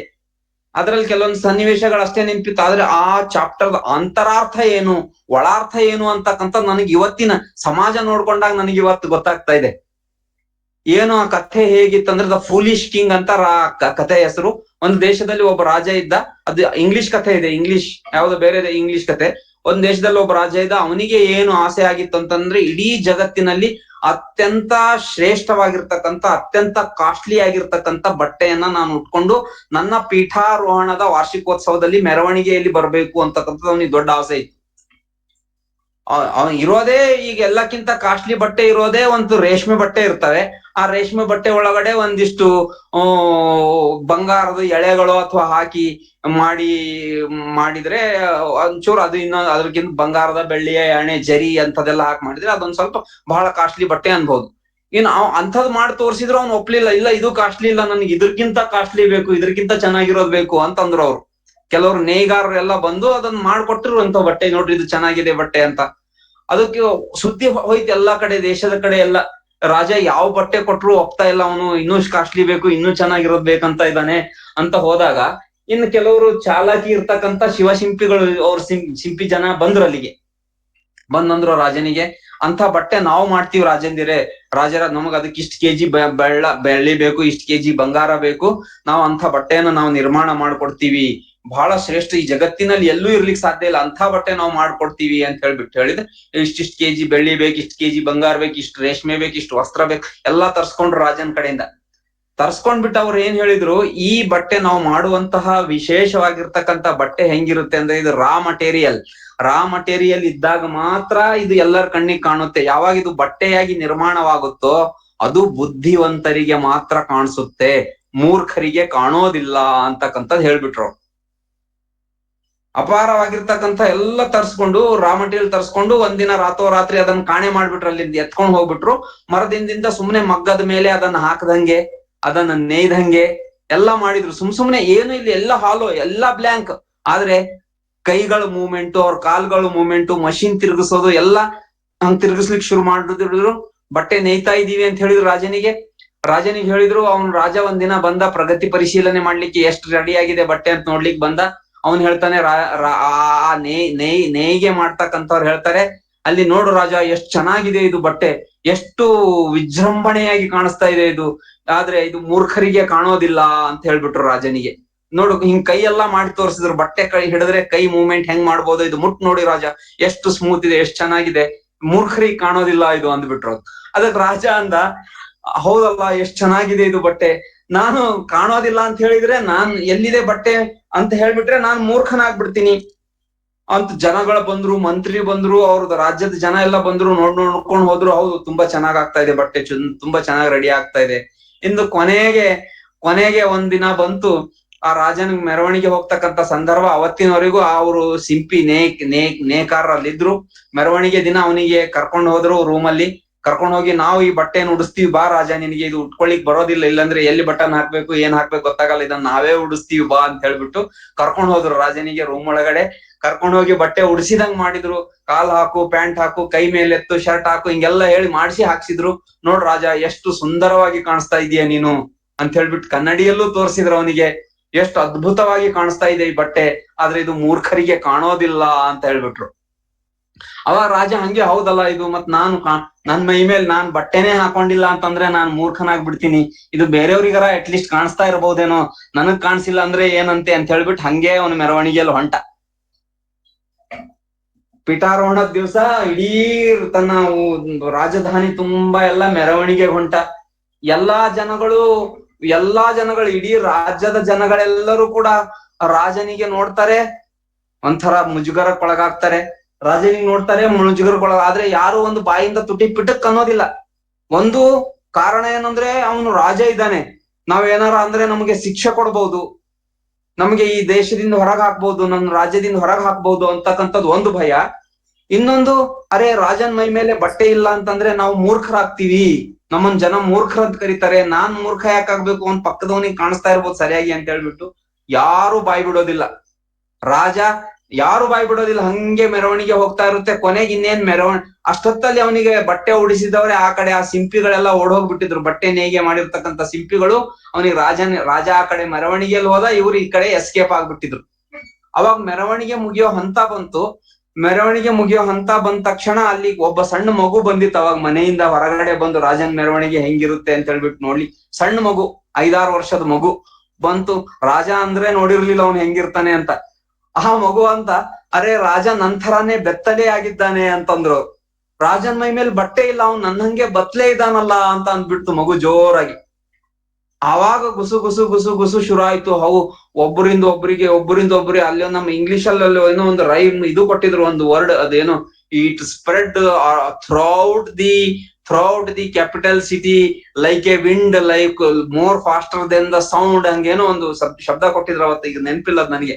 ಆ ರೀತಿ ಕ್ಷಣ ಮಾತ್ರದಲ್ಲಿ ಇಡೀ ರಾಜಧಾನಿ ತುಂಬಾ ಅವಾಗ ಹೋಯ್ತೀಯ ಆ ಶಬ್ದ, ರಾಜ ಬತ್ತಲೆಯಾಗಿದ್ದಾನೆ ಅಂತ ಹೇಳ್ಬಿಟ್ಟು. ಅವಾಗ ಅವನು ಮಗು ಹೇಳಿದಾಗ ಅವಾಗ ಅವನಂತಾನೆ, ಒಬ್ರೇ ನಿಧಾನಕ್ಕೆ, ಹೌದು ರಾಜ ಬತ್ತಲೆ ಇದ್ದಾನೆ ಅಂತಂದ್ರು. ಅವಾಗ ನಂತರ ಲಾಸ್ಟಿಗೆ ರಾಜನಿಗೆ ಮುಜುಗರ ಆಗಿ ಇಮಿಡಿಯೇಟ್ಲಿ ಓಡೋಗಿ ಅವನ್ ಮತ್ ಬೇರೆ ಬಟ್ಟೆ ಧರಿಸಿರ್ತಕ್ಕಂಥದ್ದನ್ನ ಕಥೆ. ಹಿಂಗೆ ಇತ್ತು ಕಥೆ. ಆದ್ರೆ ಕಥೆ ಏನಿತ್ತು ಇಷ್ಟೇ ತಿಳ್ಕೊಂಡಿದ್ ನಾನು ಅವತ್ತು ಕೂಡ ನಮ್ಮ ಪಾಠ ಓದಿದಾಗ. ಕ್ವಶನ್ಸ್ ಏನೇನಿದ್ದು ಆ ಕ್ವಶನ್ಗಳಿಗೆ ಆನ್ಸರ್ ಮಾಡಿದ್ವಿ. ಆದ್ರೆ ಈ ಕಥೆಯ ಒಳಾರ್ಥ ಏನಿದೆ ಅಂತಂದ್ರೆ, ಒಂದು ವ್ಯವಸ್ಥೆ ಅಂತಕ್ಕಂಥದ್ದು ಇದ್ದಾಗ, ಒಂದು ವ್ಯವಸ್ಥೆ ಒಳಗಡೆ ನಾವಿದ್ದಾಗ, ಒಂದು ಪ್ರಜಾಪ್ರಭುತ್ವ ವ್ಯವಸ್ಥೆ ಆಗಿರ್ಬೋದು, ಒಂದು ಮಠ ಪೀಠ ಪ್ರತಿಷ್ಠಾನಗಳ ವ್ಯವಸ್ಥೆ ಆಗಿರ್ಬೋದು. ಈಗ ರಾಜ ಯಾರಿದ್ದ, ರಾಜನ ಒಂದು ರಾಜತ್ವ ಯಾರಿಂದ ನಡೀತಿತ್ತು? ಪ್ರಜೆಗಳಿಂದ, ಪ್ರಜೆಗಳ ಕಾಣಿಕೆಯಿಂದ, ಪ್ರಜೆಗಳ ದುಡಿಮೆಯಿಂದ ರಾಜ ಆಗಿದ್ದಾನು. ಅದೇ ರೀತಿ ಈ ಒಂದು ವ್ಯವಸ್ಥೆ ಇವತ್ತು ಪ್ರಜಾಪ್ರಭುತ್ವ ವ್ಯವಸ್ಥೆ ಇರ್ಬೋದು. ಪ್ರಜಾಪ್ರಭುತ್ವ ಇವರೆಲ್ಲ ನಮ್ಮನ್ನ ಆಳ್ತಕ್ಕಂಥ ರಾಜಕಾರಣಿಗಳು ಯಾರಿಂದಾಗಿದ್ದಾರೆ? ಅವ್ರು ನಮ್ಮಿಂದಾಗಿದ್ದಾರೆ. ನಮ್ಮನ್ನು ಧಾರ್ಮಿಕವಾಗಿ ಆಳ್ತಕ್ಕಂಥ, ಧಾರ್ಮಿಕವಾಗಿ ಶೋಷಣೆ ಮಾಡ್ತಕ್ಕಂಥ ಮಠಾಧೀಶರು, ಪೀಠಾಧೀಶರು, ಪ್ರತಿಷ್ಠಾನಾಧೀಶರು, ಇವ್ರು ಯಾರಿಂದಾಗಿದ್ದಾರೆ? ಅವರು ನಮ್ಮಿಂದಾಗಿದ್ದಾರೆ, ನಮ್ಮ ಕಾಣಿಕೆಯಿಂದಾಗಿದ್ದಾರೆ. ನಮ್ಮ ದುಡಿಮೆ, ನಮ್ಮ ಬೆವರು, ನಮ್ಮ ರಕ್ತ, ಇದರಿಂದ ನಾವು ಸುರಿಸಿಕೊಟ್ಟಿರ್ತಕ್ಕಂಥ ಹಣದಿಂದ ಮಠ ಪೀಠ ಪ್ರತಿಷ್ಠಾನಗಳ ನಿರ್ಮಾಣವಾಗಿ ಹೊರತು ಒಬ್ಬ ವ್ಯಕ್ತಿ ತಾನಾಗೆ ದುಡಿದು ನಿರ್ಮಾಣ ಮಾಡಿರ್ತಕ್ಕಂಥವಲ್ಲವು. ಅದಕ್ಕಾಗಿ ಅಂಥ ವ್ಯವಸ್ಥೆ ಕೆಟ್ಟು ಹೋದಾಗ, ಆ ವ್ಯವಸ್ಥೆ ಕೆಟ್ಟಿದೆ, ಅದ್ ಸರಿ ಇಲ್ಲ ಅಂತಕ್ಕಂಥದನ್ನ ನಾವು ಮಗುವಿನ ಮನಸ್ಸಿನವರಾಗಿ ಹೇಳ್ಬೇಕು. ಇಲ್ಲಂತಂದ್ರೆ ನಾನ್ ಹೇಳಿದ್ರೆ ಎಲ್ಲಿ ನನಗೆ ಮಠದಿಂದ ಹೊರಗೆ ಹಾಕ್ತಾರೆ, ನಾನು ಅವ್ರು ತಪ್ಪು ಮಾಡಿದ್ದಾರೆ ಅಂತಂದ್ರೆ ನನಗ್ ಪೀಠದಿಂದ ಹೊರಗೆ ಹಾಕ್ತಾರೆ. ಮತ್ ಕೆಲವರಲ್ಲಿ ಸ್ವಾರ್ಥಿಗಳಿರ್ತಾರೆ ಅವ್ರ ಸುತ್ತಮುತ್ತ. ಈಗ ರಾಜನ್ ಹಿಂದೆ ನಾನ್ ರಾಜ ಬತ್ಲೆ ಇದ್ದಾನೆ ಅಂತ ಹೇಳಿದ್ರೆ ಅಲ್ಲಿ ಅವ್ನ ಮಂತ್ರಿಗೆ ಹೇಳ್ಬೋದಾಗಿತ್ತು. ಅನೇಕ ಜನ ಎಲ್ಲ ಅವನ ಅಂಗರಕ್ಷಕರಿದ್ರು, ಅವ್ರು ಹೇಳ್ಬೋದಾಗಿತ್ತು. ನಾನ್ ಹೇಳಿದ್ರೆ ನನ್ನ ಕೆಲ್ಸದಿಂದ ತೆಗೆದು ಹಾಕ್ತಾನೆ, ಅದಕ್ ನಾನೇ ಯಾಕೆ ಹೇಳಿ, ನನ್ಗ್ಯಾಕ್ ಬೇಕು ಅಂತ ಎಲ್ಲರೂ ಸುಮ್ಮನೆ ಕುಂತ್ರು. ಕೊನೆಗ ಮಗು ಹೇಳ್ತು, ಮಗುವಿನಿಂದ ರಾಜ ಕಣ್ ತೆರೆದ ಹಾಗೆ ಇದೇ ರೀತಿ ನಮ್ಮ ಸಮಾಜ ವ್ಯವಸ್ಥೆ, ನಮ್ಮ ಮಠಗಳ ವ್ಯವಸ್ಥೆ, ನಮ್ಮ ಧರ್ಮದ ವ್ಯವಸ್ಥೆ, ನಮ್ಮ ಬಸವ ಮಂಟಪಗಳ ವ್ಯವಸ್ಥೆ, ನಮ್ಮ ಸಮಾಜದ ಮುಖಂಡತ್ವ ವಹಿಸಿರ್ತಕ್ಕಂಥವ್ರ ವ್ಯವಸ್ಥೆ ಕೆಟ್ಟು ಹೋದಾಗ, ಈ ವ್ಯವಸ್ಥೆ ಕೆಟ್ಟು ಹೋಗಿದೆ, ಇದು ಸರಿ ಇಲ್ಲ, ಈ ರೀತಿ ಸರಿ ಇದೆ, ನಮ್ಮ ವಚನಗಳಲ್ಲಿ ಹೀಗಿದೆ, ನಮ್ ತತ್ವ ಹೀಗಿದೆ, ನಮ್ ತತ್ವ ಹೀಗೆ ಹೇಳುತ್ತೆ ಅಂತಕ್ಕಂಥದ್ ನಾವ್ ಹೇಳಿಲ್ಲ ಅಂತಂದ್ರೆ ಇಡೀ ಸಮಾಜ ಬತ್ತಲೆ ಆಗಿ ಹೋಗ್ಬಿಡುತ್ತೆ. ಇಡೀ ಮಠಾಧೀಶರು ಬತ್ತಲೆ ಆಗಿ ಹೋಗ್ತಾರೆ, ರಾಜಕಾರಣಿಗಳು ಬತ್ತಲೆ ಆಗಿ ಹೋಗ್ತಾರೆ. ಬತ್ತಲೆ ಅಂದ್ರೆ ಬರೀ ಬಟ್ಟೆ ಬಿಚ್ಚಿ ಬತ್ತಲೆ ಆಗುವಂಥದ್ದಲ್ಲ, ನೈತಿಕವಾದ ಅಧಪತನ ಇದು ಬತ್ತಲೆ ಅಂದ್ರೆ. ತನ್ನ ಮೌಲ್ಯಗಳನ್ನ ಕಳೆದುಕೊಂಡು ಚರಿಸುವಂತ ಧಾರ್ಮಿಕ ವ್ಯಕ್ತಿಗಳು ತನ್ನ ಧರ್ಮದ ಮೌಲ್ಯಗಳನ್ನ ಕಳೆದುಕೊಂಡು, ರಾಜಕೀಯ ವ್ಯಕ್ತಿಗಳು ತಮ್ಮ ರಾಜಕೀಯ ಮೌಲ್ಯಗಳನ್ನು ಕಳೆದುಕೊಂಡು, ಏನೇನು ವ್ಯವಸ್ಥೆ ಒಟ್ಟಾರೆ ನಮ್ಮ ಸಮಾಜದಲ್ಲಿ ಯಾವ್ಯಾವ ವ್ಯವಸ್ಥೆ ಇರುತ್ತೆ ಆ ವ್ಯವಸ್ಥೆ ಎಲ್ಲೇ ಅದರಲ್ಲಿ ತಪ್ಪಾದಾಗ ಇದು ತಪ್ಪಾಗಿದೆ, ಇದು ಆಗ್ಬಾರ್ದು, ಇದು ಸರಿ ಆಗ್ಬೇಕು ಅಂತಕ್ಕಂಥದ್ದು ಹೋರಾಟಗಳು ನಿರಂತರ ನಡಿಬೇಕು. ಅದನ್ನೇ ನಮಗೆ ನಮ್ಮ ಆದಿ ಶರಣರು ಕಲಿಸ್ಕೊಟ್ಟಿರ್ತಕ್ಕಂಥದ್ದು. ಅನ್ಯಾಯ ಗಣಾಚಾರ ಅಂತಂದ್ರೆ ಏನು? ಇದು ಸಮಾಜ ಬತ್ತಲೆ ಆದಾಗ ಬತ್ತಲೆ ಆಗಿದೆ ಅಂತ ಹೇಳಿ ಅದಕ್ಕೆ ಬಟ್ಟೆ ಉಡಿಸ್ತಕ್ಕಂಥ ಕಾರ್ಯ ನಾವು ಮಾಡ್ಬೇಕು, ಅದು ಗಣಾಚಾರ. ಕೇವಲ ಏನು ಯಾರೋ ಒಬ್ಬರು ಮಾತಾಡ್ತಾರೆ, ಏನೋ ಹೇಳ್ತಾರೆ, ಅದು ರಾಜಕೀಯಕ್ಕೋಸ್ಕರ ಆಗಿರ್ಬೋದು ಅಥವಾ ತನ್ನ ಪ್ರತಿಷ್ಠೆಗಾಗಿ ಇಂಥವೆಲ್ಲ ಸುಮ್ನೆ ಜಗಳ ಮಾಡೋದು, ಹೋರಾಟ ಮಾಡೋದು, ಸಣ್ಣ ಸಣ್ಣದಕ್ಕೆಲ್ಲ ಇದು ಅಲ್ಲ ಗಣಾಚಾರ ಅಂತ. ಸಮಾಜದ ವ್ಯವಸ್ಥೆಯನ್ನೇ ಕೆಟ್ಟು ಹೋದಾಗ ಅದಕ್ಕೆ ನಾವು ಸಂಪೂರ್ಣವಾಗಿ ಅದರ ಪರವಾಗಿ ನಾವು ತತ್ವದ ಪರವಾಗಿ, ಧರ್ಮದ ಪರವಾಗಿ, ಧರ್ಮ ಏನ್ ಹೇಳುತ್ತೆ ಅಂತಕ್ಕಂಥದ್ದು ನಾವು ತಿಳ್ಕೊಂಡು ನಾವು ಅಧ್ಯಯನ ಮಾಡಿ ಆ ಸಮಾಜ ಬತ್ತಲೆ ಆಗಿದೆ ಅಂತ ಹೇಳಿದಾಗ ಅದಕ್ಕೆ ಅವಾಗ ಮುಜುಗರ ಆಗುತ್ತೆ. ಯಾರಾದ್ರೂ ಒಬ್ರು ಹೇಳ್ಬೇಕಲ್ಲ, ಹೇಳಿಲ್ಲ ಅಂತಂದ್ರೆ ಏನಾಗುತ್ತೆ? ಈಗ ರಾಜ ನಾನೇ ಸರಿ, ನಾನು ಉಟ್ಕೊಂಡಿದ್ದೀನಿ ಬಟ್ಟೆ ಅಂತಾನೆ ಹೊಂಟಿದ್ದವನು, ಇಡೀ ಮೆರವಣಿಗೆನೆ ಮುಗೀತು, ಆದ್ರೆ ನಾನು ಬಟ್ಟೆ ಉಟ್ಕೊಳ್ಳಿಲ್ಲ ಅಂದ್ರೆ ಪ್ರಜ್ಞೆನೇ ಇಲ್ಲ. ಮಗು ಹೇಳಿದ್ಮೇಲೆ ಬಿರುಗಾಳಿಯಂತೆ ಶಬ್ದ ಏನು ಬಿರುಗಾಳಿಯಂತೆ ಆ ಸುದ್ದಿ ಸಮಾಜದಲ್ಲೆಲ್ಲ ಹರಡ್ತು. ಅವಾಗ ಒಬ್ಬೊಬ್ರೆ ಎಚ್ಚರ ಆದ್ರು. ಅವಾಗ ರಾಜ ತನ್ನ ಮೆರವಣಿಗೆಯನ್ನ ಅಲ್ಲಿ ಅರ್ಧಕ್ಕೆ ನಿಲ್ಲಿಸ್ಬಿಟ್ಟು ಓಡೋಗ್ಬಿಟ್ಟು ಬಟ್ಟೆ ಉಟ್ಕೊಂಡು ಬಂದ. ಮತ್ತೆ ಇಲ್ಲ ಹೇಳಿಲ್ಲ ಅಂತಂದ್ರೆ ಹಂಗೆ ಮುಗಿದೋಗಿರೋದು ಒಂದ್ ಮೆರವಣಿಗೆ. ಈ ರೀತಿ ಇದೆ ಅದು ಕಥೆ. ಅವತ್ತು ಅರ್ಥ ಆಗಿರ್ಲಿಲ್ಲ. ಈ ರೀತಿ ಆಗಿರುವಾಗ ನಮ್ಮ ವಚನ ಸಾಹಿತ್ಯ ಏನ್ ಹೇಳುತ್ತೆ ಅದನ್ನು ನಾವು ಹೇಳ್ಬೇಕು. ಕಾಮವೇಕೋ ಲಿಂಗ ಪ್ರೇಮಿ ಎನಿಸುವಂಗೆ, ಕ್ರೋಧವೇಕೋ ಶರಣವೇದ್ಯ ನೆನೆಸುವಂಗೆ, ಲೋಭವೇಕೋ ಭಕ್ತಿಯ ಲಾಭವ ಬಯಸುವಂಗೆ, ಮೋಹವೇಕೋ ಪ್ರಸಾದವೇದ್ಯ ನೆನೆಸುವಂಗೆ, ಮದ ಮತ್ಸರ ಉಳ್ಳವಂಗೆ ಹೃದಯ ಶುದ್ಧವೆಲ್ಲಿಯದೋ ಹದುಳಿರ್ಗ ರಾದಲ್ಲಿಪ್ಪ ನಮ್ಮ ಲಿಂಗದೇವ. ವಿಚಿತ್ರ. ನನಗೆ ಈ ನಮ್ಮ ಸಮಾಜದಲ್ಲಿ ಇರ್ತಕ್ಕಂಥ ಕೆಲವು ವ್ಯಕ್ತಿಗಳನ್ನ ನೋಡ್ಕೊಂಡಾಗ ನಾವು ದೊಡ್ಡವರು ಮುಖಂಡತ್ವ ವಹಿಸ್ಕೊಂಡವ್ರು ಅನ್ಕೊಂಡಿರ್ತಾರೆ, ಸ್ವಾಮಿಗಳು ಅನ್ಸ್ಕೊಂಡಿರ್ತಾರೆ. ಆದ್ರೆ ಅವರಲ್ಲಿ ಇರ್ತಕ್ಕಂಥ ಕಾಮ, ಕ್ರೋಧ, ಲೋಭ, ಮೋಹ, ಮದ, ಮತ್ಸರ, ರಾಗ, ದ್ವೇಷ, ಕೆಲವ್ರನ್ನ ಕಂಡ್ರೆ ರಾಗ, ಕೆಲವ್ರನ್ನ ಕಂಡ್ರೆ ಪ್ರೀತಿ, ದ್ವೇಷ, ಕೆಲವ್ರನ್ನ ಕಂಡ್ರೆ ಇವ ನಮ್ಮವ ಅನ್ನೋದು, ಕೆಲವ್ರನ್ನ ಕಂಡ್ರೆ ಇವ ನಮ್ಮವನಲ್ಲ ಅನ್ನೋದು. ಗುರು ಬಸವಣ್ಣವ್ರು ಹೇಳಿದ್ದು ವಚನ ಇವ ನಮ್ಮವ ಎಂದೆನಿಸಯ್ಯ. ಆದ್ರೆ ಇವತ್ ನಮ್ಮ ಸಮಾಜದಲ್ಲಿ ಅನೇಕರು ಹೆಂಗ್ ಹೇಳ್ತಾರೆ ಈ ವಚನ? ಇವ ನಮ್ಮವನಲ್ಲ, ಇವ ನಮ್ಮವ ಎಂದೆನಿಸಯ್ಯ. ಹಿಂಗೆ ಬೈಫರ್ಕೇಶನ್ ಮಾಡೋದು, ಡಿವೈಡ್ ಮಾಡ್ತಕ್ಕಂಥದ್ದು. ಇದು ಅಲ್ಲ, ಧರ್ಮ ಅಲ್ವೇ ಅಲ್ಲ. ಎಲ್ಲರೂ ನನ್ನವರು, ನಮ್ಮ ಸಮಾಜದವರು ಎಲ್ಲರನ್ನು ಕಂಡಾಗ ಅದೇ ನಿಸ್ವಾರ್ಥ ಪ್ರೀತಿ ಇರ್ಬೇಕು ಪ್ರತಿಯೊಬ್ರು. ಮೊದಲನೇ ಗುಣನೇ ಅದನ್ನ ಹೇಳಿದೀನಿ ನಾನು. ನಮ್ಮ ಅಶೋಕ ಚಕ್ರದಲ್ಲಿ ಇರ್ತಕ್ಕಂಥ ಮೊದಲನೇ ಗುಣನೇ ಏನಿತ್ತಂದ್ರೆ ಲವ್, ಪ್ರೀತಿ, unconditional affection for all beings. ವಿಶ್ವ ಮಾನವ ಪ್ರೀತಿ ಅಂತ ಕರೀತಾರೆ ಅದನ್ನ. ವಿಶ್ವ ಮಾನವ ಪ್ರೀತಿ ಹೊನಲಾಗಿ ಹರಿಯಲಿ ಅಂತ ನಾವೇನ್ ಪ್ರಾರ್ಥನೆ ಮಾಡ್ತೀವಲ್ಲ, ಅದು ಅನ್ಕಂಡೀಷನಲ್ ಲವ್ ಅಂತಂದ್ರೆ. ಅದೇ ಇಲ್ಲ ಅಂತಂದ್ಮೇಲೆ ಹೆಂಗೆ ಇದು ನಮ್ಮ ಸಮಾಜ ಎಲ್ಲಿಗೆ ಹೋಗ್ತದೆ? ಹದುಳಿಗರಾದಲ್ಲಿಪ್ಪ.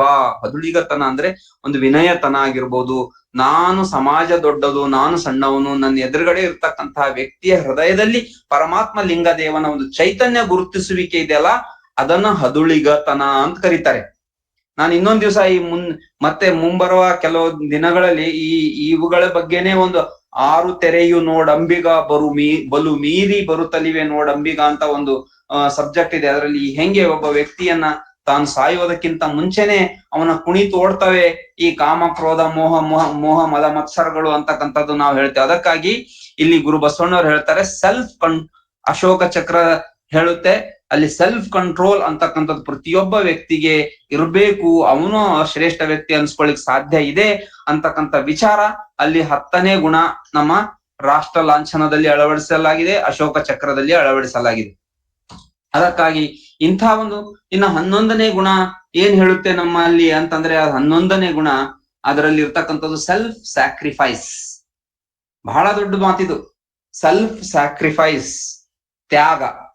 ಇವತ್ತಿದು ಎಲ್ಲಿ ಉಳಿದಿದೆ ಅಂತಂದ್ರೆ, ಕೇವಲ ಒಂದು ನಮ್ಮ ಮಿಲಿಟರಿ ಪಡೆಗಳಾಗಿರ್ಬೋದು ಅಥವಾ ಬಾರ್ಡರ್ ಸೆಕ್ಯೂರಿಟಿ ಫೋರ್ಸ್ ಆಗಿರ್ಬೋದು, ಇಂಥ ಕಡೆ ಮಾತ್ರ ಇದು ಉಳ್ಕೊಂಡ್ಬಿಟ್ಟಿದೆ. ಆದ್ರೆ ಪ್ರತಿಯೊಬ್ಬ ವ್ಯಕ್ತಿಯಲ್ಲಿ, ಪ್ರತಿಯೊಬ್ಬ ರಾಜಕಾರಣಿಯಲ್ಲಿ, ಪ್ರತಿಯೊಬ್ಬ ಪ್ರಜೆಯಲ್ಲಿ ಈ ಗುಣ ಬೇಕು. Self sacrifice, giving up personal comfort for a greater cause ಅಂತ ಅದರ ಮೀನಿಂಗ್. ಆಕ್ಚುಲಿ ರಿಯಲ್ ಮೀನಿಂಗ್ ಏನು? ಸೆಲ್ಫ್ ಸ್ಯಾಕ್ರಿಫೈಸ್ ಅಂದ್ರೆ giving up personal comfort for a greater cause. ಇದನ್ನ ನೀವು ನೋಡ್ಕೊಂಡಾಗ ನಮ್ಮ ಆದಿಶರಣರ ಜೀವನ ನೋಡ್ಕೊಂಡಾಗ ಗುರು ಬಸವಣ್ಣವರ ಅವರ ಬಾಲ್ಯದಿಂದ ಹಿಡಿದು ಲಿಂಗೈಕ್ಯರಾಗುವವರೆಗೂ ಮತ್ತು ಅವ್ರ ಧರ್ಮ ಬೋಧನೆ, ಸಮಾಜ ಕಟ್ತಕ್ಕಂಥ ಅನುಭವ ಮಂಟಪ, ಮಹಾಮನೆ, ಈ ಇಡೀ ಸಂಪೂರ್ಣ ಅವರ 63 ವರ್ಷದ ಜೀವನವೂ ಕೂಡ ಸೆಲ್ಫ್ ಸ್ಯಾಕ್ರಿಫೈಸ್ ಅಲ್ಲಿ ಕಳೆದಿದ್ದಾರೆ ಗುರು ಬಸವಣ್ಣ. ಚಿಕ್ಕವರಿರುವಾಗ 8 ವರ್ಷದ ಬಾಲಕರಿರುವಾಗ, 8 ವರ್ಷದಕ್ಕಿಂತ ಇನ್ನು ಚಿಕ್ಕವರಿರುವಾಗ ದೇವಸ್ಥಾನಕ್ಕೆ ಹೋಗುವಾಗ ಹಣ್ಣು ತಗೊಂಡು ಹೋಗ್ತಾ ಇರತಕ್ಕಂಥ ಸಂದರ್ಭ ಆಗಿರ್ಬೋದು. ಅಲ್ಲಿ ಬೇರೆಯವರ ಹಸಿವಿಗೆ ಮಿಡಿದು ದೇವರಿಗೆ ಅಂತ ತಗೊಂಡು ಹೋಗ್ತಕ್ಕಂಥ ಹಣ್ಣುಗಳು, ಬೇರೆ ಕಡೆ ದೇವರಿಗೆ ಕೊಡುವಂತಹ ಹಣ್ಣುಗಳನ್ನ ತೆಗೆದುಕೊಂಡು ಯಾರಿಗೋ ಬೇರೆ ಹಸಿದವರಿಗೆ ಕೊಡುವಂತಹದ್ದು. ಆಮೇಲೆ ಇನ್ನು ಸೆಲ್ಫ್ ಸ್ಯಾಕ್ರಿಫೈಸ್ ತ್ಯಾಗ, giving up personal comfort for a greater cause. ಏನ್ ತ್ಯಾಗ ಮಾಡಿದ್ರು ಗುರು ಬಸವಣ್ಣವರು ಅಂತಂದ್ರೆ, ಚಿಕ್ಕವರಿರುವಾಗ, ಅತ್ಯಂತ ಚಿಕ್ಕ ಬಾಲಕರಿರುವಾಗ self sacrifice, giving up personal comfort, ತನಗೆ ದೊರೆತಿರ್ತಕ್ಕಂತ ವೈಯಕ್ತಿಕ ಸೌಲಭ್ಯಗಳು, ವೈಯಕ್ತಿಕವಾಗಿರ್ತಕ್ಕಂತಹ ಕಂಫರ್ಟ್ನೆಸ್, ಏನಂತಾರೆ ಕಂಫರ್ಟ್ನೆಸ್, ಸುಖ ಸೌಲಭ್ಯಗಳನ್ನ ತ್ಯಾಗ ಮಾಡ್ತಕ್ಕಂಥದ್ದು. ಅದನ್ನ ಗುರು ಬಸವಣ್ಣ ಮೊಟ್ಟ ಮೊದಲಿಗೆ ತ್ಯಾಗ ಮಾಡಿ ತನಗೆ ಲಭ್ಯವಾಗಿರ್ತಕ್ಕಂಥ ತನ್ನ ಕುಲದೊಳಗೆ ಹುಟ್ಟಿ ಕುಲವ ಬೆರೆಸದೆ ತನ್ನ ನಿಲವ ಬಲಿದಿಪ್ಪವರಿನ್ನಾರು ಹೇಳ, ಹಬ್ಬಿದ 3 ಬೆಟ್ಟಕ್ಕೆ ತನ್ನ ಮನವ ಹಬ್ಬಲೀಯದೆ ಸ್ವಯಲಿಂಗ ಒಪ್ಪವರು ಇನ್ನಾರು ಹೇಳ, ಸ್ವಯೋಲಿಂಗ ಸ್ವಯೋ ಶರಣ ಗುಹೇಶ್ವರ ನಿಮ್ಮ ಸಂಗನ ಬಸವಣ್ಣನ ಶ್ರೀಪಾದವ ಕಂಡು ನಮೋ ನಮೋ ಎಂದು ಬದುಕಿದೇನು ಅಂತ ಗುರು ಬಸವಣ್ಣ ಹೇಳ್ತಾರೆ. ಅಲ್ಲಮ ಪ್ರಭು ಹೇಳ್ತಾರೆ, ಕುಲದೊಳಗೆ ಹುಟ್ಟಿ ಕುಲವ ಬೆರೆಸದೆ, ಶ್ರೇಷ್ಠವಾಗಿರ್ತಕ್ಕಂಥ ಕುಲದಲ್ಲಿ ಹುಟ್ಟಿ ಆ ಕುಲದ ಅನುಯಾಯಿತ್ವವನ್ನ ಪಡೆದುಕೊಳ್ಳಿಕ್ಕೆ, ಆ ಕುಲದ ದೃಢತ್ವವನ್ನ ದೃಢೀಕರಿಸಿಕೊಳ್ಳಲಿಕ್ಕೆ ಇರ್ತಕ್ಕಂಥ ಸಂಸ್ಕಾರ ಆಗಿರ್ತಕ್ಕಂಥ ಜನಿವಾರವನ್ನ ತ್ಯಾಗ ಮಾಡಿದ್ರು ಗುರು ಬಸವಣ್ಣವ್ರು. ಬಾಲ್ಯದಲ್ಲಿರುವಾಗ ಜನಿವಾರವನ್ನ ತ್ಯಾಗ ಮಾಡಿದ್ರು. ಯಾಕೆ ತ್ಯಾಗ ಮಾಡಿದ್ರು? Giving up personal comfort for a greater cause. ತನ್ನ ಅಕ್ಕನಿಗೂ ಸಿಗಬೇಕು, ಇಡೀ ಸಮಾಜದ ಭಾಗವಾಗಿರ್ತಕ್ಕಂಥ ಹೆಣ್ಣು ಮಕ್ಕಳಿಗೆ, ತಾಯಂದಿರಿಗೆ, ಅಕ್ಕಂದಿರಿಗೆ, ಸ್ತ್ರೀ ಕುಲಕ್ಕೆ ಇಂಥ ಸೌಲಭ್ಯ ಸಿಗಬೇಕು. ಗ್ರೇಟರ್ ಕಾಸ್ ಅದು ಬಹಳ ಉದಾತ್ತವಾಗಿರ್ತಕ್ಕಂಥ ಧ್ಯೇಯಕ್ಕಾಗಿ ತನಗೆ ದೊರಕಿರ್ತಕ್ಕಂಥ ಸೌಲಭ್ಯವನ್ನ ಗುರು ಬಸವಣ್ಣವರು ಅಲ್ಲಿ ತ್ಯಾಗ ಮಾಡಿದ್ರು.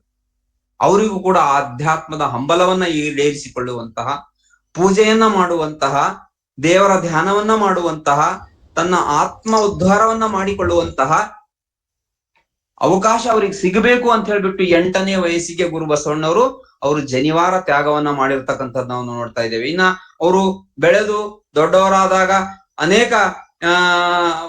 ಅನೇಕ ರೀತಿಯ ಅವರು ಜೀವನನೇ ಬೇರೆಯವರಿಗೋಸ್ಕರ ಬದುಕ್ತಾ ಬಂದ್ರು. ಇನ್ನು ಪ್ರಧಾನಿಯ ಪದ ತ್ಯಾಗ ಮಾಡಿದ್ರು. ಅದು ಕೂಡ ಎದಕ್ಕೋಸ್ಕರ ಮಾಡಿದ್ರು? For a greater cause. Greater cause ಅಂದ್ರೆ ಏನು? ಜಗತ್ತು ಬದುಕಬೇಕು, ಈ ಸಮಾಜದಲ್ಲಿ ಜಾತೀಯತೆ ಅಂದಕ್ಕಂತಹ ಕುಷ್ಠರೋಗ ತೊಲಗಬೇಕು ಅಂತ ಹೇಳ್ಬಿಟ್ಟು ಅವ್ರು ಕೇಳ್ತಾರೆ ಬಿಜ್ಜಳ ರಾಜ ಬಸವಣ್ಣವ್ರಂತಂದ್ರೆ ಗುರು ಬಸವಣ್ಣವ್ರಂತಂದ್ರೆ ಅವನಿಗೆ, ಬಿಜ್ಜಳ ರಾಜನಿಗೆ ಆತ್ಮ ಇದ್ದಂಗಿದ್ರು. ಯಾರಾದ್ರೂ ತನ್ನ ಆತ್ಮವನ್ನ ಬಿಟ್ಟು ದೇಹ ಬದುಕ್ಲಿಕ್ಕೆ ಸಾಧ್ಯನಾ? ಅದು ಬಿಜ್ಜಳನಿಗೂ ಗೊತ್ತಿತ್ತು. ಅವನು ದೀನನಾಗಿ ಒಂದಿನ ಬಂದು ಕೇಳ್ತಾನೆ ಗುರು ಬಸವಣ್ಣವರೇ, ಇದೆಲ್ಲ ಸಮಾಜ ಸುಧಾರಣೆ, ಇಷ್ಟೊಂದಿಗೆ ನೋಡ್ರ ಆರೋಪಗಳೆಲ್ಲ ಬರ್ತಾ ಇದಾವೆ ಸಮಾಜದಲ್ಲಿ. ಕಂಬಳಿ ನಾಗಿದೇವನ ಪ್ರಸಂಗ ಬಂದಾಗ ಅರಮನೆಯ ಹೊರಗಡೆನೆ ಕೋರ್ಟ್ ಅನ್ನ ಸೆಟಪ್ ಮಾಡಿ ಅಲ್ಲಿಯೂ ವಿಚಾರಣೆ ನಡೆಸಿರ್ತಕ್ಕಂಥದ್ದಾಗಿರ್ಬೋದು. ನಂತರ ಗುರು ಬಸವಣ್ಣವ್ರ ಮೇಲೆ ಮೇಲಿಂದ ಮೇಲೆ ಭಕ್ತರಿಗೆ ಭಂಡಾರ ಸೋರೆ ಮಾಡ್ತಿದ್ದಾರೆ ಅಂತಕ್ಕಂಥ ಆರೋಪ ಬಂದಾಗ ಆಗಿರ್ಬೋದು. ಇಂಥ ಆರೋಪದ ಸುರಿಮಳೆ ಮಿತಿ ಮೀರಿದಾಗ, ಅನೇಕ ಆರೋಪಗಳು ಬಂದ್ರು ತಡ್ಕೋತಾರೆ, ಅವ್ರೇನು ಜಾಸ್ತಿ ತಲೆ ಕೆಡ್ಸ್ಕೊಂಡಿರಲ್ರಿ. ಆದರೆ ಯಾವಾಗ ಆರೋಪಗಳ ಸುರಿಮಳನೆ ಬಂದ್ಬಿಡ್ತೋ ಆವಾಗ ಬಿಜ್ಜಳ ಸ್ವಲ್ಪ ವಿಫಲನಾಗಿ ಗುರು ಬಸವಣ್ಣವ್ರಿಗೆ ದೀನನಾಗಿ ಕೇಳ್ತಾನೆ ಒಂದ್ ದಿವಸ, ಗುರು ಬಸವಣ್ಣವ್ರೆ, ಈ ಹೊಲೆಯರ ಸುಧಾರಣೆ, ದೀನದಲಿತರ ಸುಧಾರಣೆ, ಸಮಾಜೋದ್ಧಾರ, ಈ ಸ್ತ್ರೀ ಕುಲೋದ್ಧಾರ ಇಂಥವೆಲ್ಲ ಬಿಟ್ಟು ನೀವು ಬಹುಕಾಲದವರೆಗೆ ಈ ರಾಜ್ಯದ ಪ್ರಧಾನಿಯಾಗಿರ್ರಿ, ಅವೆಲ್ಲ ಬಿಟ್ಬಿಟ್ಟು ಕಾಯಕವೊಂದನ್ನೇ ಮಾಡ್ರಿ, ನೀವು ಸಂಪೂರ್ಣ ಹೊಣೆ ನಿನ್ನದೇ, ಎನ್ನ ರಾಜ್ಯದ ರಕ್ಷೆ ಶಿಕ್ಷೆ ನಿನ್ನದಲೇ ಬಸವ ಅಂತ ಅವನು ಹರಿಹರನ ರಗಳೆಯಲ್ಲಿ ಬರೀತಾನೆ. ಎನ್ನ ರಾಜ್ಯದ ರಕ್ಷೆ ಶಿಕ್ಷೆ ಎಲ್ಲವೂ ಸಂಪೂರ್ಣ ರಾಜ್ಯ ನಿನ್ನದೇ, ನಾನ್ ನಿಮಿತ್ತ ಮಾತ್ರವಾಗಿ ರಾಜನಾಗಿರ್ತೇನೆ, ಇದೆಲ್ಲವೂ ನಿನ್ನದೇ ಗುರು ಬಸವಣ್ಣವರೇ, ನೀವು ಇದನ್ನ ನಡ್ಸ್ಕೊಂಡು ಹೋಗ್ರಿ, ಅದನ್ನ ಬಿಡ್ರಿ ಅಂತ ಕೇಳ್ತಾರೆ. ಆದರೆ ಗುರು ಬಸವಣ್ಣವರು ಸೊಂಡಿಲ ಮುರಿದ ಆನೆ, ಸೊಂಟ ಮುರಿದ ಸಿಂಹ, ಇದು ಏನು ಪ್ರಯೋಜನ ಇಲ್ಲ. ಗಜವೇನು ಸೊಂಡಿಲು ಮುರಿದಡೆ ಗಜವೇನು ಬಾತೆ, ಏನು ಸೊಂಟ ಮುರಿದ ಸಿಂಹವೇನು ಬಾತೆ, ವೀರದಲ್ಲಿ ಸಂಗ್ರಾಮ ನಳಿಲಲು ಅದೇನು ಬಾತೆ, ನಿಜ ತುಂಬಿದವರ ಭಕ್ತಿ ನಿಜ ತುಂಬಿ ತುಳುಕಾಡದವರ ಭಕ್ತಿಯ ಸಂಘವೇನು ಬಾತೆ ಲಿಂಗದೇವ ಅಂತ ಅವ್ರು ಹೇಳಿದ್ರು ಗುರು ಬಸವಣ್ಣರು. ಏನು ಸಿಂಗದ ವಚನ ಹಿಂಗ್ ಶುರು ಆಗುತ್ತೆ, ಆಮೇಲೆ ನೋಡ್ಕೊಳ್ಬಹುದು ವಚನ. ಸಿಂಗದ ನಡುಮುರಿಯಲ ಸಿಂಗವೇನು ಬಾತೆ, ಸೊಂಡಿಲು ಮುರಿಯಲು ಗಜವೇನು ಬಾತೆ, ಸಂಗ್ರಾಮದಲ್ಲಿ ವೀರ ನಳಿಲಲ್ ಅದೇನು ಬಾತೆ, ಶೃಂಗಾರದ ಮೂಗು ಹೋದಡೆ ಶೃಂಗಾರವೇನು ಬಾತೆ, ನಿಜ ತುಂಬಿ ತುಳುಕದವರ ಭಕ್ತಿಯ ಸಂಘವೇನು ಬಾತೆ ಲಿಂಗದೇವ ಅಂತ. ಅಂದ್ರೆ ಒಬ್ಬ ವ್ಯಕ್ತಿಯ ಒಂದು ಸಿಂಹದ ಶಕ್ತಿ ಅದರ ಒಂದು ಸೊಂಟದಲ್ಲಿರ್ತದೆ, ಒಂದು ಆನೆಯ ಶಕ್ತಿ ಅದರ ಸೊಂಡಿಲಿನಲ್ಲಿರ್ತದೆ, ಒಂದು ಸೌಂದರ್ಯ ಅಂತಕ್ಕಂಥದ್ದು ಮೂಗಿನಲ್ಲಿರ್ತದೆ. ಒಬ್ಬ ವ್ಯಕ್ತಿಗೆ ಚೆನ್ನಾಗ್ ಕಾಣ್ಬೇಕಂದ್ರೆ ಮೊದಲು ಮೂಗು ಚೆನ್ನಾಗಿರ್ಬೇಕು ಅಂತಾರೆ. ಪ್ರತಿ ಸಲಕ್ಕೂ ಮೂಗ ಕೊಯ್ವ ಅಂತಾರಲ್ಲ ಗುರು ಬಸವಣ್ಣವ್ರ ಚನ್ನದಲ್ಲಿ. ಅದು ಮೊದಲು ಎದ್ದು ಕಾಣ್ತಕ್ಕಂಥದ್ದು. ಅದಕ್ಕಾಗಿ ಮೂಗು ಚೆನ್ನಾಗಿರ್ಬೇಕು. ಒಂದು ಸೈನ್ಯ ಗಟ್ಟಿ ಮುಟ್ಟಾಗಿರ್ಬೇಕಂದ್ರೆ ಅದ್ರ ಸೈನ್ಯಾಧಿಕಾರಿ. ಸಂಗ್ರಾಮದಲ್ಲಿ ವೀರ ನಳಿಲದು ಅದೇನು ಸಂಗ್ರಾಮವೇನು ಬಾತೆ, ಅವಾಗ ಆ ಸೈನ್ಯದ ಪವರೇ ಇರಲ್ಲ. ಅದೇ ರೀತಿ ನಾನು ಸಮಾಜ ಸಂಘಟನೆ, ಸಮಾಜ ಸುಧಾರಣೆ, ಸಮಾಜದ ಒಂದು ಕೆಳಗೆ ಬಿದ್ದವರನ್ನ ಮೇಲೆತ್ತಲಿಕ್ಕೆ ಇರಲಾರದಂಥ ಅಧಿಕಾರ ಇಟ್ಕೊಂಡು ನಾನು ಏನ್ ಮಾಡ್ಲಿ? ಅದು ಸೊಂಡಿಲ ಮುರಿದ ಆನೆಗೆ ಸಮ, ಸೊಂಟ ಮುರಿದ ಸಿಂಹಕ್ಕೆ ಸಮ. ಅದಕ್ಕಾಗಿ ನನಗಿಂತ ಅಧಿಕಾರ ಬೇಡ ಅಂತ ಹೇಳ್ಬಿಟ್ಟು ಕಿರೀಟ ಇಟ್ಬಿಟ್ರು ಗುರು ಬಸವಣ್ಣರ ಕೆಳಗೆ, ಪ್ರಧಾನಿಯ ಪಟ್ಟ ಇಟ್ಬಿಟ್ರು. ಅದಕ್ಕಾಗಿ ಅವರು ಇದು ತ್ಯಾಗ, ಪ್ರಧಾನಿಯ ಪದ ತ್ಯಾಗ ಮಾಡಿದ್ರು. ಎದಕ್ಕಾಗಿ ಮಾಡಿದ್ರು?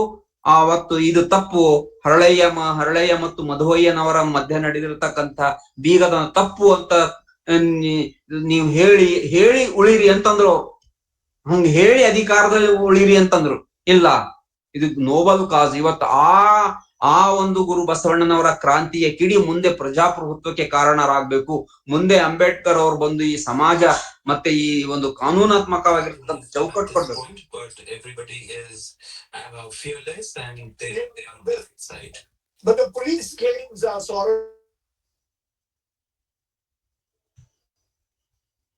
ಅದಕ್ಕಾಗಿ ಈ ರೀತಿ ಗುರು ಬಸವಣ್ಣವರು ತ್ಯಾಗವನ್ನ ಮಾಡಿದ್ರು. ಸೆಲ್ಫ್ ಸ್ಯಾಕ್ರಿಫೈಸ್ ಇದು 11ನೇ ಗುಣ ನಮ್ಮ ರಾಷ್ಟ್ರ ಲಾಂಛನದಲ್ಲಿ ಅಳವಡಿಸಲಾಗಿದೆ. ಆದ್ರೆ ಇಂಥ ಗುಣ ಗುರು ಬಸವಣ್ಣನವರಲ್ಲಿ ನಾವು ಕಂಡ್ರೆ ಮತ್ತಿವತ್ತು ಅವರ ಅನುಯಾಯಿಗಳಲ್ಲಿ ಆಗಿರ್ಬೋದು ಅಥವಾ ಅವರ ಅನುಯಾಯಿಗಳಲ್ಲಿ ಇರುತ್ತೆ, ಸ್ವಲ್ಪ ಭಕ್ತರಲ್ಲಿ ಶರಣರಲ್ಲಿ ಬಹಳ ತ್ಯಾಗ ಮನೋಭಾವನೆ ಇರುತ್ತೆ. ಆದರೆ ಈ ಭಕ್ತರ ತ್ಯಾಗವನ್ನ ದುರುಪಯೋಗ ಮಾಡಿಕೊಳ್ತಕ್ಕಂತಹ ಕಾವಿಧಾರಿಗಳು ಬಹಳ ಹೆಚ್ಚಿಗಾಗಿದ್ದಾರೆ.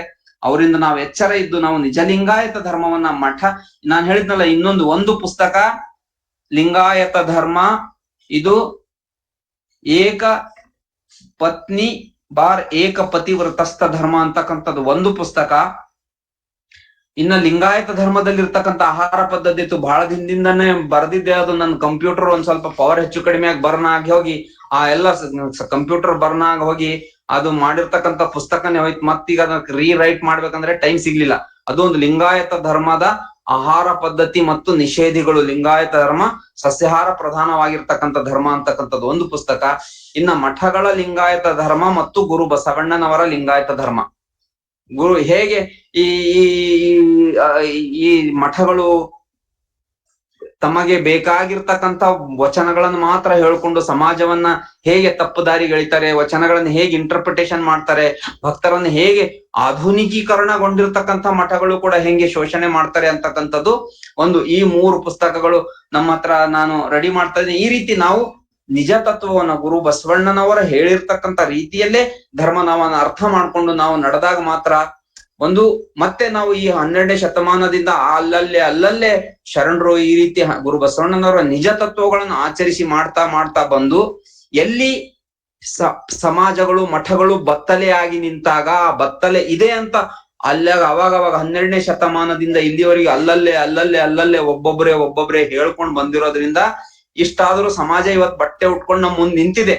ಇಲ್ಲಂತಂದ್ರೆ ಇದು ಬಹಳ ಅಧೋಗತಿ ಇಳಿತಕ್ಕಂಥ ಪ್ರಸಂಗ ಆಯ್ತು. ಅದಕ್ಕಾಗಿ ಅಂಥ ಒಂದು ಕಾರ್ಯವನ್ನ ಈ ನಮ್ಮ ಶರಣ ಪರಂಪರೆ ಅಂತಕ್ಕಂಥದ್ದು ಏನಿದೆ, ಈ ಪರಂಪರೆಯನ್ನ ಉಳಿಸಿಕೊಂಡು ಬೆಳೆಸಿಕೊಂಡು ಇದನ್ನ ಮತ್ತೆ ಮುಂದಿನ ಪೀಳಿಗೆಗೆ ಈ ಧರ್ಮವನ್ನ ನೈಜ ರೂಪದಲ್ಲಿ ಕೊಡುವಂತಹ ಜವಾಬ್ದಾರಿ ಧರ್ಮದ ಅನುಯಾಯಿಗಳ ಮೇಲಿದೆ, ನಮ್ಮ ನಿಮ್ಮೆಲ್ಲರ ಮೇಲಿದೆ ಎನ್ನುವಂತಹ ಒಂದು ಮಾತುಗಳನ್ನ ಇವತ್ತು ಹೇಳಿ, ಮತ್ತೆ ಮುಂದೆ ಈ ಮುಂದೆ ಏನು ಗುಣಗಳು ಇನ್ನು ಹೇಳ್ತದೆ 12ನೇ ಗುಣಗಳಿಂದ ಮುಂದಿನ ವಾರ ಮತ್ತೆ ನಾನು ಈ ವಿಚಾರವನ್ನ ಹೇಳ್ತೇನೆ ಅಂತಕ್ಕಂಥ ವಿಚಾರವನ್ನು ಹೇಳಿ, ಇದುವರೆಗೂ ನಮ್ಮ ಜೊತೆಯಲ್ಲಿದ್ದು ಅನುಭವದ ಅಡಿಗೆಯನ್ನ ಸವೆದಿರುವಂತಹ ತಮಗೆಲ್ಲರಿಗೂ ಅನಂತ ಭಕ್ತಿಯ ಶರಣಾರ್ಥಿಗಳು. ಯಾರಾದ್ರೂ ಶರಣರು ತಮ್ಮ ಅಭಿಪ್ರಾಯ ಹಾಗೂ ತಮ್ಮ ವಿಚಾರ ಏನಾದ್ರೂ ವ್ಯಕ್ತಪಡಿಸೋದಾದ್ರೆ ಒಬ್ಬೊಬ್ಬರೇ ಅನ್ಮ್ಯೂಟ್ ಮಾಡ್ಕೊಂಡು ತಾವು ವ್ಯಕ್ತಪಡಿಸಬಹುದು ಅಂತಕ್ಕಂಥದನ್ನ ಹೇಳಿ ತಮಗೆ 10-15 ನಿಮಿಷ ಸಮಯ ಕೊಡಲಾಗುತ್ತೆ. ಅದಕ್ಕಾಗಿ ತಾವ್ ಯಾರಾದ್ರೂ ಮಾತಾಡೋರಿದ್ರೆ ಮಾತಾಡಬಹುದು. ಸರ್ವರಿಗೂ ಶರಣಾರ್ಥಿಗಳು. ಓಂ ಶ್ರೀ ಬಸವಲಿಂಗಾಯ ನಮಃ. ಅಣ್ಣ, ನೀವು ಹೇಳಿದ್ದು ತುಂಬಾ ಸಂತೋಷ ಆಯ್ತು. ಎಷ್ಟೋ ದಿನದಿಂದ ನಿಮ್ಮನ್ನ ಕಾಯ್ತಾ ಕುಳಿತಿದ್ವಿ ಹೇಳ್ತಾರ ಅಂತ ಇವತ್ತ ನಾವು ಹೇಳಿದ್ವಿ ಅನ್ಸುತ್ತಾ ಯಾರಿಗೆ. ಅದಂತೆ ನೀವೇ ಮಾತಾಡಿದ್ರಿ, ಬಾಳ್ ಚೆನ್ನಾಗಾಯ್ತು. ನಮ್ಗೆ ಬಾಳ ತುಂಬಾ ಸಂತೋಷ ಆಯ್ತು. ಶರಣಾರ್ಥಿ ಅಕ್ಕ. ಇವತ್ತು ನೆನಪು ಕಾರ್ಯಕ್ರಮ ಮಾಡ್ಬೇಕಣ್ಣ. ಆ ಚಿಂತನ ಪ್ರಭೆಗೆ ಹೇಳಿದ್ದೆ ಎಲ್ಲಾರು ಅಟೆಂಡ್ ಆಗಿ. ಹೋದವರ ಇರ್ಲಿಲ್ಲ, ಬೆಂಗ್ಳೂರ್ಗೆ ಹೋಗಿದ್ವಿ. ಇದಕ್ಕ ಆ ಕುಡಲ್ ಸಂಗಮ್ ಕಡೆ ಬಸ್ನೇ ಬರ್ತಾ. ಆಮೇಲೆ 9 ಗಂಟೆ ಏನಪ್ಪದ ಮೇಲೆ ಹಾಕಿದ್ವಿ. ಅಲ್ಲಿ ಬಸ್ನೊಳಗಿದ್ರು ಸರಿಯಾಗಿ ಬರ್ಲಿಲ್ಲ. ಇವತ್ತು ಹೇಳಿದ್ನಲ್ಲ, ಅವ್ರು ಹೇಳಿದ್ರು ತುಂಬಾ ದಿನ ಅವ್ರ ಮಾತೆ ಕೇಳಿಲ್ಲ ನಾನು, ಅವ್ರಿಗೆ ಹೇಳ್ಬೇಕು ಅಂತ. ನಾನ್ ಸ್ವಲ್ಪ ಎಲ್ಲ ಹೊರಗೆ ಬರೋದ್ ಲೇಟ್ ಆಯ್ತು. ಜಾಯ್ನ್ ಆಗತ್ತಿಗೆ ನೀವೇ ಮಾತಾಡ್ತಾ ಇದ್ರಿ, ಖುಷಿ ಆಯ್ತು.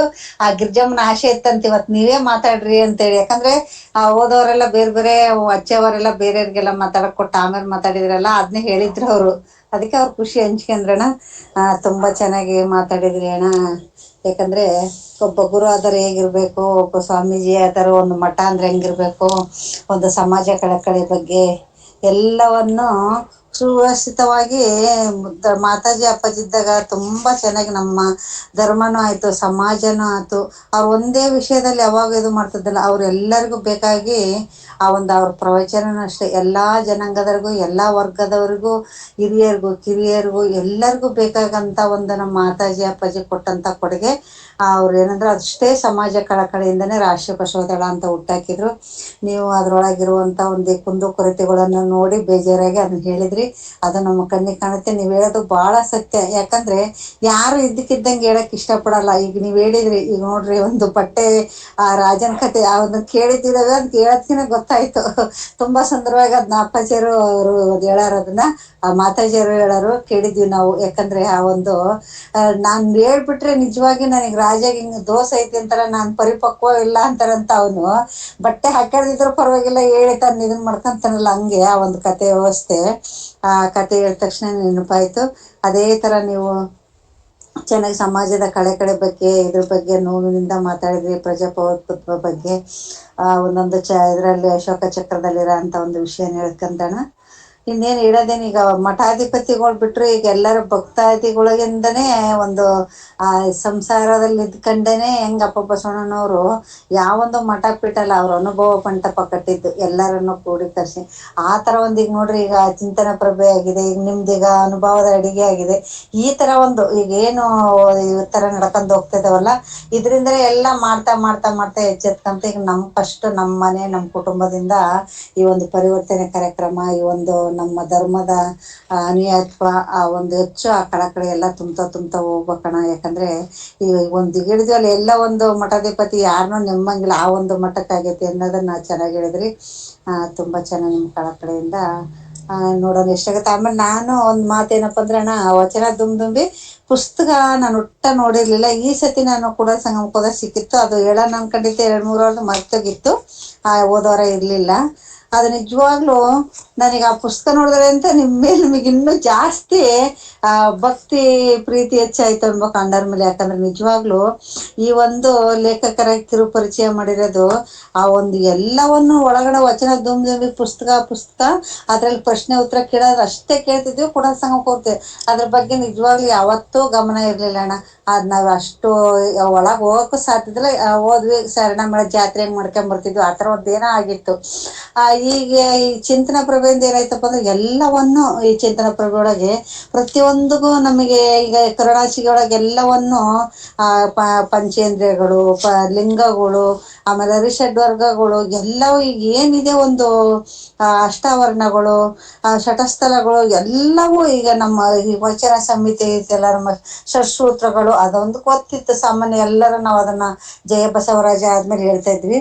ಈ ಏನ್ ಒಳಗ ಅಂತರಂಗದೊಳಗಿರೋದೈತಲ್ಲ ಈ ಪುಸ್ತಕ ನನಗೆ ಈ ವರ್ಷ ಜನವರಿಗೆ ಹೋದ ಸಿಕ್ತು ಅನಿವಾರ್ಯವಾಗಿ. ನನಗೆ ಇದ್ವೇನೋ ಗೊತ್ತಿಲ್ಲ, ನಾ ಕೇಳಲ್ಲ, ಇದೊಂದಿತ್ತು, ನಾನು ಎತ್ಕೊಂಡೆ ಇದು ತಗೊಂಡು ಕೊಟ್ಟು ಬಂದೆ. ಆ ಪುಸ್ತಕ ಬಂದು ಸುಮಾರು ದಿನ ನೋಡಿರ್ಲಿಲ್ಲ, ಈಗ ಮೊನ್ನೆ ಯಾವಾಗ ನೋಡಿದೆ ಈಗ ಈ ಪುಸ್ತಕನ.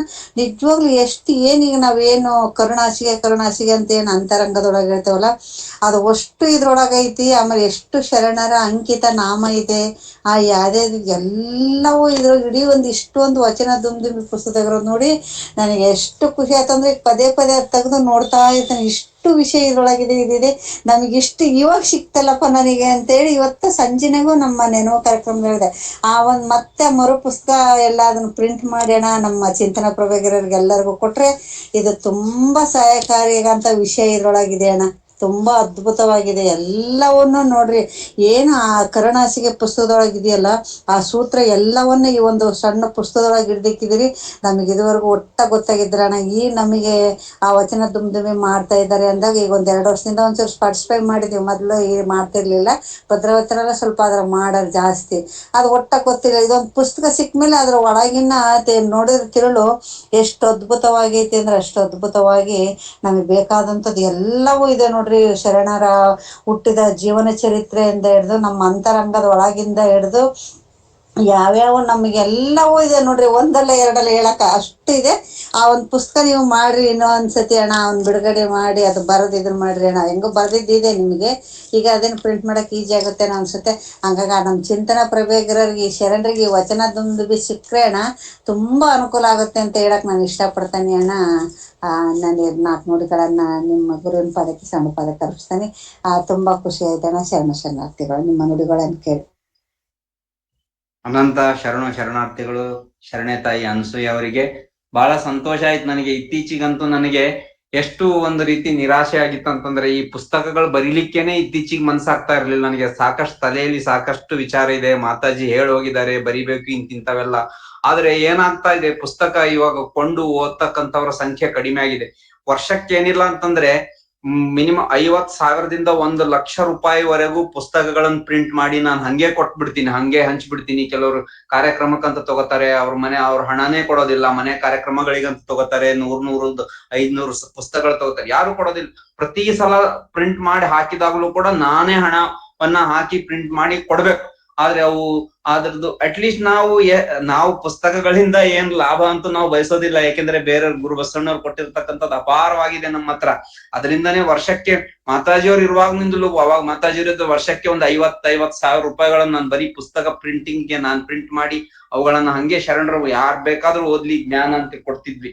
ಆದ್ರೆ ಇದುವರೆಗೂ ಸುಮಾರು 14 ಪುಸ್ತಕಗಳು ಬರ್ದಿದೀವಿ. ಈ ಹೊರನಡೆಯಿಂದ ಪರಮನಡೆಗೆ 4 ಮುದ್ರಣ ಈಗ ಬಿಡುಗಡೆ ಆಗ್ತಾ ಇದೆ. ಆಮೇಲೆ ಆ ಕಡೆ ಅದು ವಚನ ಧರ್ಮದುಂದುಬಿನೂ ಸುಮಾರು 2-3 ಮುದ್ರಣ ಕಂಡಿದೆ. ಆದ್ರೆ ಏನಾಗುತ್ತೆ, ಇವಾಗ ಅವ್ರು ತಗೊಂಡು ಓದತಕ್ಕಂಥವ್ರೆ ಇಲ್ಲ. ಎಲ್ಲಿ ಪ್ರಿಂಟ್ ಮಾಡ್ಬೇಕು, ಯಾರಿಗ್ ಬಿಡುಗಡೆ ಮಾಡ್ಬೇಕು, ಎಲ್ಲಿ ಅವುಗಳನ್ನ ನಾವು ಅಟ್ಲೀಸ್ಟ್ ಪ್ರಿಂಟ್ ಮಾಡ್ಲಿಕ್ಕೆ ಏನ್ ಫ್ರೀ ಆಗಿ ಮಾಡಲ್ಲ. ಒಂದ್ ಪುಸ್ತಕ ಪ್ರಿಂಟ್ ಮಾಡ್ಬೇಕಂದ್ರೆ 30-40 ಸಾವಿರ ರೂಪಾಯಿ ಖರ್ಚು ಬರುತ್ತೆ. ಪ್ರತಿ ಸಲ ಹೆಂಗ್ ಮಾಡೋದು, ಅಥವಾ ಪ್ರಿಂಟ್ ಮಾಡಿರೋದನ್ನು ಫ್ರೀ ಆಗಾದ್ರೂ ಕೊಡ್ಲಿಕ್ಕೆ ತಗೊಂಡು ಓದ್ತಕ್ಕಂಥವ್ರ ಆಸಕ್ತಿ ಇದೆಯೋ ಇಲ್ಲೋ ಅಂತ ಬಹಳ ಒಂದು ರೀತಿ ನಿರಾಸೆ ಆಗಿತ್ತು. ಆದ್ರೆ ನೀವು ಆ ಪುಸ್ತಕವನ್ನ ಓದಿ ಈಗ ಇಷ್ಟು ಸಂತೋಷ ಪಟ್ಟು ಮತ್ತೆ ಅದನ್ನ ನೀವು ಪ್ರಿಂಟ್ ಮಾಡಿ ಅಂತ ಇಷ್ಟೇ ಹೆಮ್ಮೆಯಿಂದ ಹೇಳ್ತಾ ಇರ್ತಕ್ಕಂಥದ್ದು ಎಲ್ಲೋ ಮತ್ತೆ ನಂದು ಒಂದು ಮನಸ್ಸಿನ ಮೂಲೆಯಲ್ಲಿ ಒಂದು ಉತ್ಸಾಹವನ್ನ ತುಂಬಿದಂಗಾಗಿದೆ. ನಮ್ಮ ಶ್ರಮದಿಂದ ನಾವು ಆ ವಚನ ಧರ್ಮ ದುಂದುಬಿ ಸಾಮಾನ್ಯ ಪುಸ್ತಕ ಅಲ್ಲ, ಅದು ಪರಮ ಪೂಜ್ಯ ಮಾತಾಜಿಯವರು ಅದು ಲಿಂಗಾಯತ ಧರ್ಮದ ಹೋರಾಟದಲ್ಲೂ ಒಂದ್ಸಲ ಬಿಡುಗಡೆ ಮಾಡಿದ್ರು. ಅದು ಶಿವಾನಂದ್ ಜಾಮದಾರ್ ಅವರದು ಲಿಂಗಾಯತ ಧರ್ಮದ ಎನ್ಸೈಕ್ಲೋಪೀಡಿಯಾ ಅಂತ ಕರೀತಾರೆ ಅದಕ್ಕೆ. ಲಿಂಗಾಯತ ಧರ್ಮದ ಶಾರ್ಟ್ ಎನ್ಸೈಕ್ಲೋಪೀಡಿಯಾ ಅದು ಮಕ್ಕಳಿಗೋಸ್ಕರ ಅಂತ ಬರದೆ. ಆದ್ರೆ ಅನೇಕ ಜನ ದೊಡ್ಡವರೆಲ್ಲ ಫೋನ್ ಮಾಡಿದ್ದು ಮಕ್ಕಳ ಪುಸ್ತಕ ಅಲ್ಲ, ಎಲ್ಲ ಪ್ರತಿಯೊಬ್ಬ ಲಿಂಗಾಯತ ಧರ್ಮೀಯರು ಓದ್ಬೇಕಾಗಿರ್ತಕ್ಕಂಥ ಪುಸ್ತಕ ಅಂತ. ಸಣ್ಣ ಮಕ್ಕಳಿಗೆ ಅಥವಾ ಎಲ್ಲರೂ ಓದಿ ಲಿಂಗಾಯತ ಧರ್ಮದ ಸಾರವನ್ನ ಸಂಪೂರ್ಣವಾಗಿ ಕರಿಯು ಕನ್ನಡಿಯೋಳು ಅಡಗಿದಂತೆ ಬಿಂಬಿಸಿರ್ತಕ್ಕಂಥ ಪುಸ್ತಕ ಅದು ವಚನ ಧರ್ಮ ದುಂದುಬಿ. ತಮ್ಮ ಕೈ ಸಿಕ್ಕಿದೆ ಅಂದ್ರೆ ಅದು ತಾವು ಭಾಗ್ಯವಂತರು, ಪುಣ್ಯವಂತರು. ಯಾಕಂದ್ರೆ ಅದರಲ್ಲಿ ನನ್ನ 30 ವರ್ಷಗಳ ತಪಸ್ಸಿದೆ ಆ ಪುಸ್ತಕದಲ್ಲಿ. 30-40 ವರ್ಷಗಳ ತಪಸ್ಸಿನಿಂದ ಬರೆದಿರ್ತಕ್ಕಂಥದ್ದು ಬಹಳ ಸಂತೋಷ ಆಯ್ತು. ತಾವು ಓದಿ ಅದ್ರ ಬಗ್ಗೆ ಅಭಿಮಾನ ವ್ಯಕ್ತಪಡಿಸಿರೋದು. ಈ ರೀತಿ ಓದಿದವರು ನಮಗಿದು ಉಪಯೋಗ ಆಗಿದೆ ಅಂತ ಹೇಳಿದ್ರೆ ನಮ್ಮ ಮನಸ್ಸಲ್ಲೂ ಉತ್ಸಾಹ ಬರುತ್ತೆ, ಮತ್ತೆ ಬರಿಬೇಕು, ಪ್ರಿಂಟ್ ಮಾಡಿಸ್ಬೇಕು ಅಂತಕ್ಕಂಥದ್ದು ಬರುತ್ತೆ. ಆದ್ರೆ ಹಣ ಹೋದ್ರೆ ಚಿಂತೆ ಇಲ್ಲ, ಆದ್ರೆ ಹಣದ ಉಪಯೋಗ ಆಗ್ಬೇಕಲ್ಲ ಸಮಾಜದಲ್ಲಿ. ಈಗ ನಾನು 50,000 ಲಕ್ಷ ಹಾಕಿ ಪುಸ್ತಕ ಪ್ರಿಂಟ್ ಮಾಡಿದೆ, ಅವ್ ಹಂಗೆ ಉಳಿದು ಯಾರಿಗೋ ತಗೊಳ್ರಿ ಅಂತ ಸುಮ್ಮನೆ ಫ್ರೀಯಾಗಿ. ಅನುಭವದ ಅಡಿಗೆ ಅಂತ ಒಂದು ಪುಸ್ತಕ ಇದೆ ನಂದು, ಅದು ಅಂತೂ ಬಹಳ ಎಲ್ಲರೂ ಇವತ್ ಯಾರ್ಯಾರು ನೀವು ನೋಡ್ಬೇಕು. ಇವತ್ತಿನ ಕಾಲದಲ್ಲಿ ನಾನು ಅದು 2007ರಲ್ಲಿ ಬರೆದಿರ್ತಕ್ಕಂಥದ್ದು. ಯಾರಾದ್ರೂ ಅನೇಕ ಜನ ಪ್ರವಚನ ಮಾಡ್ತಕ್ಕಂಥವ್ರು ನೋಡಿದ್ರೆ ಎಲ್ಲರೂ ಅನೇಕ ಜನ ಇದನ್ನ ಬಹಳ ಜನ ಉಪಯೋಗ ಮಾಡಿಬಿಟ್ಟಿದ್ದಾರೆ. ಯಾವುದೇ ಕಾರ್ಯಕ್ರಮ ಇರಲಿ, ನಮ್ಮ ರಾಷ್ಟ್ರೀಯ ಬಸವದಳ ಆಗಿರ್ಬೋದು ಅಥವಾ ನಮ್ಮ ಇಡೀ ನಮ್ಮ ಸಮಾಜದ ಏನೇ ಕಾರ್ಯಕ್ರಮಗಳಿದ್ರು ಅಂಥ ಕಾರ್ಯಕ್ರಮದಲ್ಲಿ ಯಾರಾದ್ರೂ ಒಂದು ನಮ್ಮ ಮನೆಗೆ ಬರ್ರಿ, ಇಂಥ ಕಾರ್ಯಕ್ರಮ ಇದೆ, ಬಸವ ಜ್ಯೋತಿ ಇದೆ, ಇಂಥ ಜಯಂತಿ ಇದೆ, ಬರ್ರಿ ಒಂದ್ ಸ್ವಲ್ಪ ಅನುಭವ ನೀಡ್ರಿ ಅಂತ ಯಾರಾದ್ರೂ ಕರೆದ್ರೆ ಆ ಪುಸ್ತಕದಲ್ಲಿ ಅಂಥ ಸಂದರ್ಭಕ್ಕೆ ಹೇಳ್ತಕ್ಕಂಥ ರೆಡಿಮೇಡ್ ಲೆಕ್ಚರ್ ಇದೆ. ಮಾತಾಜಿಯವರು ಕೂಡ ಅದನ್ನ ಬಹಳ ಕೊಂಡಾಡಿದ್ರು. ಅದು ಪುಸ್ತಕಗಳು ಕೂಡ ಖಾಲಿಯಾಗಿ ಬಹಳ ವರ್ಷಗಳಾಯ್ತು. ಆದ್ರೆ ಈ ಹೆದರಿಕೆ, ಲಕ್ಷ ಇನ್ವೆಸ್ಟ್ಮೆಂಟ್ ಮಾಡ್ಲಿಕ್ಕೇನೆ ನನಗೆ ಹೆದರಿಕೆ. ಹೀಗಾಗಿ ಆ ಪ್ರಿಂಟ್ ಪುಸ್ತಕ ಮಾಡ್ಲಿಕ್ಕೆ ಬಹಳ ಇವತ್ತು ನನಗ ಕಷ್ಟ ಅನಿಸ್ತಾ ಇದೆ. ಆದ್ರೂ ಕೂಡ ನಮ್ಮ ಮೊನ್ನೆ ಸಿದ್ದರಾಮಪ್ಪ ಅವ್ರು ನನಗೀಗ ಸುಮಾರು 3 ವರ್ಷದ ಮೊನ್ನೆ ಹೋದ ವರ್ಷ ಒಂದು ಪುಸ್ತಕ ಮಾಡಿದ್ದೆ. ಅದು ನನಗೆ ಅಲ್ಲಿ ವಚನ ಕಂಠಪಾಠ ಸ್ಪರ್ಧೆಯಲ್ಲಿ 25,000 ರೂಪಾಯಿ ಬಹುಮಾನ ಬಂದಿತ್ತು. ಈ ಸಮಾಜದ ನೀರು ಕೆರೆಯ ನೀರು ಕೆರೆಗೆ ಚೆಲ್ರಿ ಅಂತ ಹೇಳ್ಬಿಟ್ಟು ಸಮಾಜದಿಂದ ಬಂದಿರತಕ್ಕಂತ ಹಣ, ಬಹುಮಾನ ನನಗ್ ಬಂದ್ರು ಕೂಡ ಒಬ್ಬ ಸಂಸ್ಥೆಯವ್ರು ಕೊಟ್ಟರು ಕೂಡ ಅದು ಎಲ್ಲಿಂದ ಸಂಗ್ರಹ ಆಗಿರ್ತದೆ ಹಣ? ಸಮಾಜದಲ್ಲಿ ಎಲ್ಲ ಬಸವ ಜಯಂತಿ ಮಾಡ್ತೀವಿ, ಕಾಣಿಕೆ ಕೊಡಿ ಅಂತ ಹೇಳಿ ಚಂದ ವಸೂಲಿ ಮಾಡಿ ಬಸವ ಜಯಂತಿ ಮಾಡಿದ್ರು. ಅದಕ್ಕಾಗಿ ಅಂತ ಹಣವನ್ನ ನನ್ನ ಸ್ವಾರ್ಥಕ್ಕೆ ಉಪಯೋಗಿಸ್ಕೋಬಾರ್ದು ಅಂತ ಹೇಳ್ಬಿಟ್ಟು ಆ 25,000ಕ್ಕೆ ಇನ್ 25,000 ರೂಪಾಯಿ ಹಾಕಿ ನಾನು ವಚನ ಪರುಷ ಅಂತಕ್ಕಂಥ ಗ್ರಂಥ 1,000 ಪ್ರತಿಗಳ ಮುದ್ರಣ ಮಾಡಿ ಸಂಪೂರ್ಣ ಇವಾಗ ನನ್ನ ಹತ್ರ ಬರೀ 3-4 ಕಾಪಿಗಳು ಉಳಿದಿವೆ. ಎಲ್ಲೋ ಒಂದು ಪುಸ್ತಕದ್ದು ನಮ್ಮ ಒಬ್ರು ಶಿವಮೊಗ್ಗದ ಯಾರೋ ಶರಣರ ಏನು ಟ್ವಿನ್ಸ್ ಮಕ್ಕಳಿದಾರಲ್ಲ, ಅವ್ರು ಮಾತ್ರ ನಮ್ಮ ಮಕ್ಕಳಿಗೆ ಬರ್ಡೇಗೆ ಹಂಚ್ತೀವಿ ಅಂತ ಹೇಳ್ಬಿಟ್ಟು 1,000 ರೂಪಾಯಿ ಕೊಟ್ಟು ಅವ್ರೆಷ್ಟೋ ಪುಸ್ತಕ ತಗೊಂಡ್ರು. ಅವ್ರು ಬಿಟ್ರೆ ನಮ್ಮ ಅಕ್ಕಮಾದೇವಿ ಅಕ್ಕವರು ಒಂದ್ 5-6 ಪುಸ್ತಕ, ಅಷ್ಟು ಬಿಟ್ರೆ 1,00,000 ರೂಪಾಯಿ ಹಾಕಿದ್ರೆ ನನಗೂ ನಾನು ಅದಕ್ಕೆ ವಾಪಸ್ ಪಡೆದಿರ್ತಕ್ಕಂಥದ್ದು 1,500 ರೂಪಾಯಿ ಪುಸ್ತಕದಿಂದ. ಹೀಗಾಗಿ ಬಹಳ ಇದು ಅದ್ರದ್ದು ವ್ಯವಸ್ಥೆ, ಅದ್ರದ್ದು ಒಂದು ಜಗತ್ತೇ ಬೇರೆ ಇದೆ ಪುಸ್ತಕದ ಲೋಕದ್. ನಾವು ಅಟ್ಲೀಸ್ಟ್ ನಾವು ಹಾಕಿರ್ತಕ್ಕಂಥ ದುಡ್ಡು ನಮ್ಗಾರ ಬರ್ಲಿ, ಅಥವಾ ಬರಲಿಲ್ಲ ಅಂದ್ರು ತಗೊಂಡು ಓದ್ತಕ್ಕಂಥವ್ರು ಇದಾರೆ ಅಂದ್ರೆ ಸ್ವಲ್ಪ ಹೆಮ್ಮೆ ಅನ್ಸುತ್ತೆ ಮಾಡ್ಲಿಕ್ಕೆ.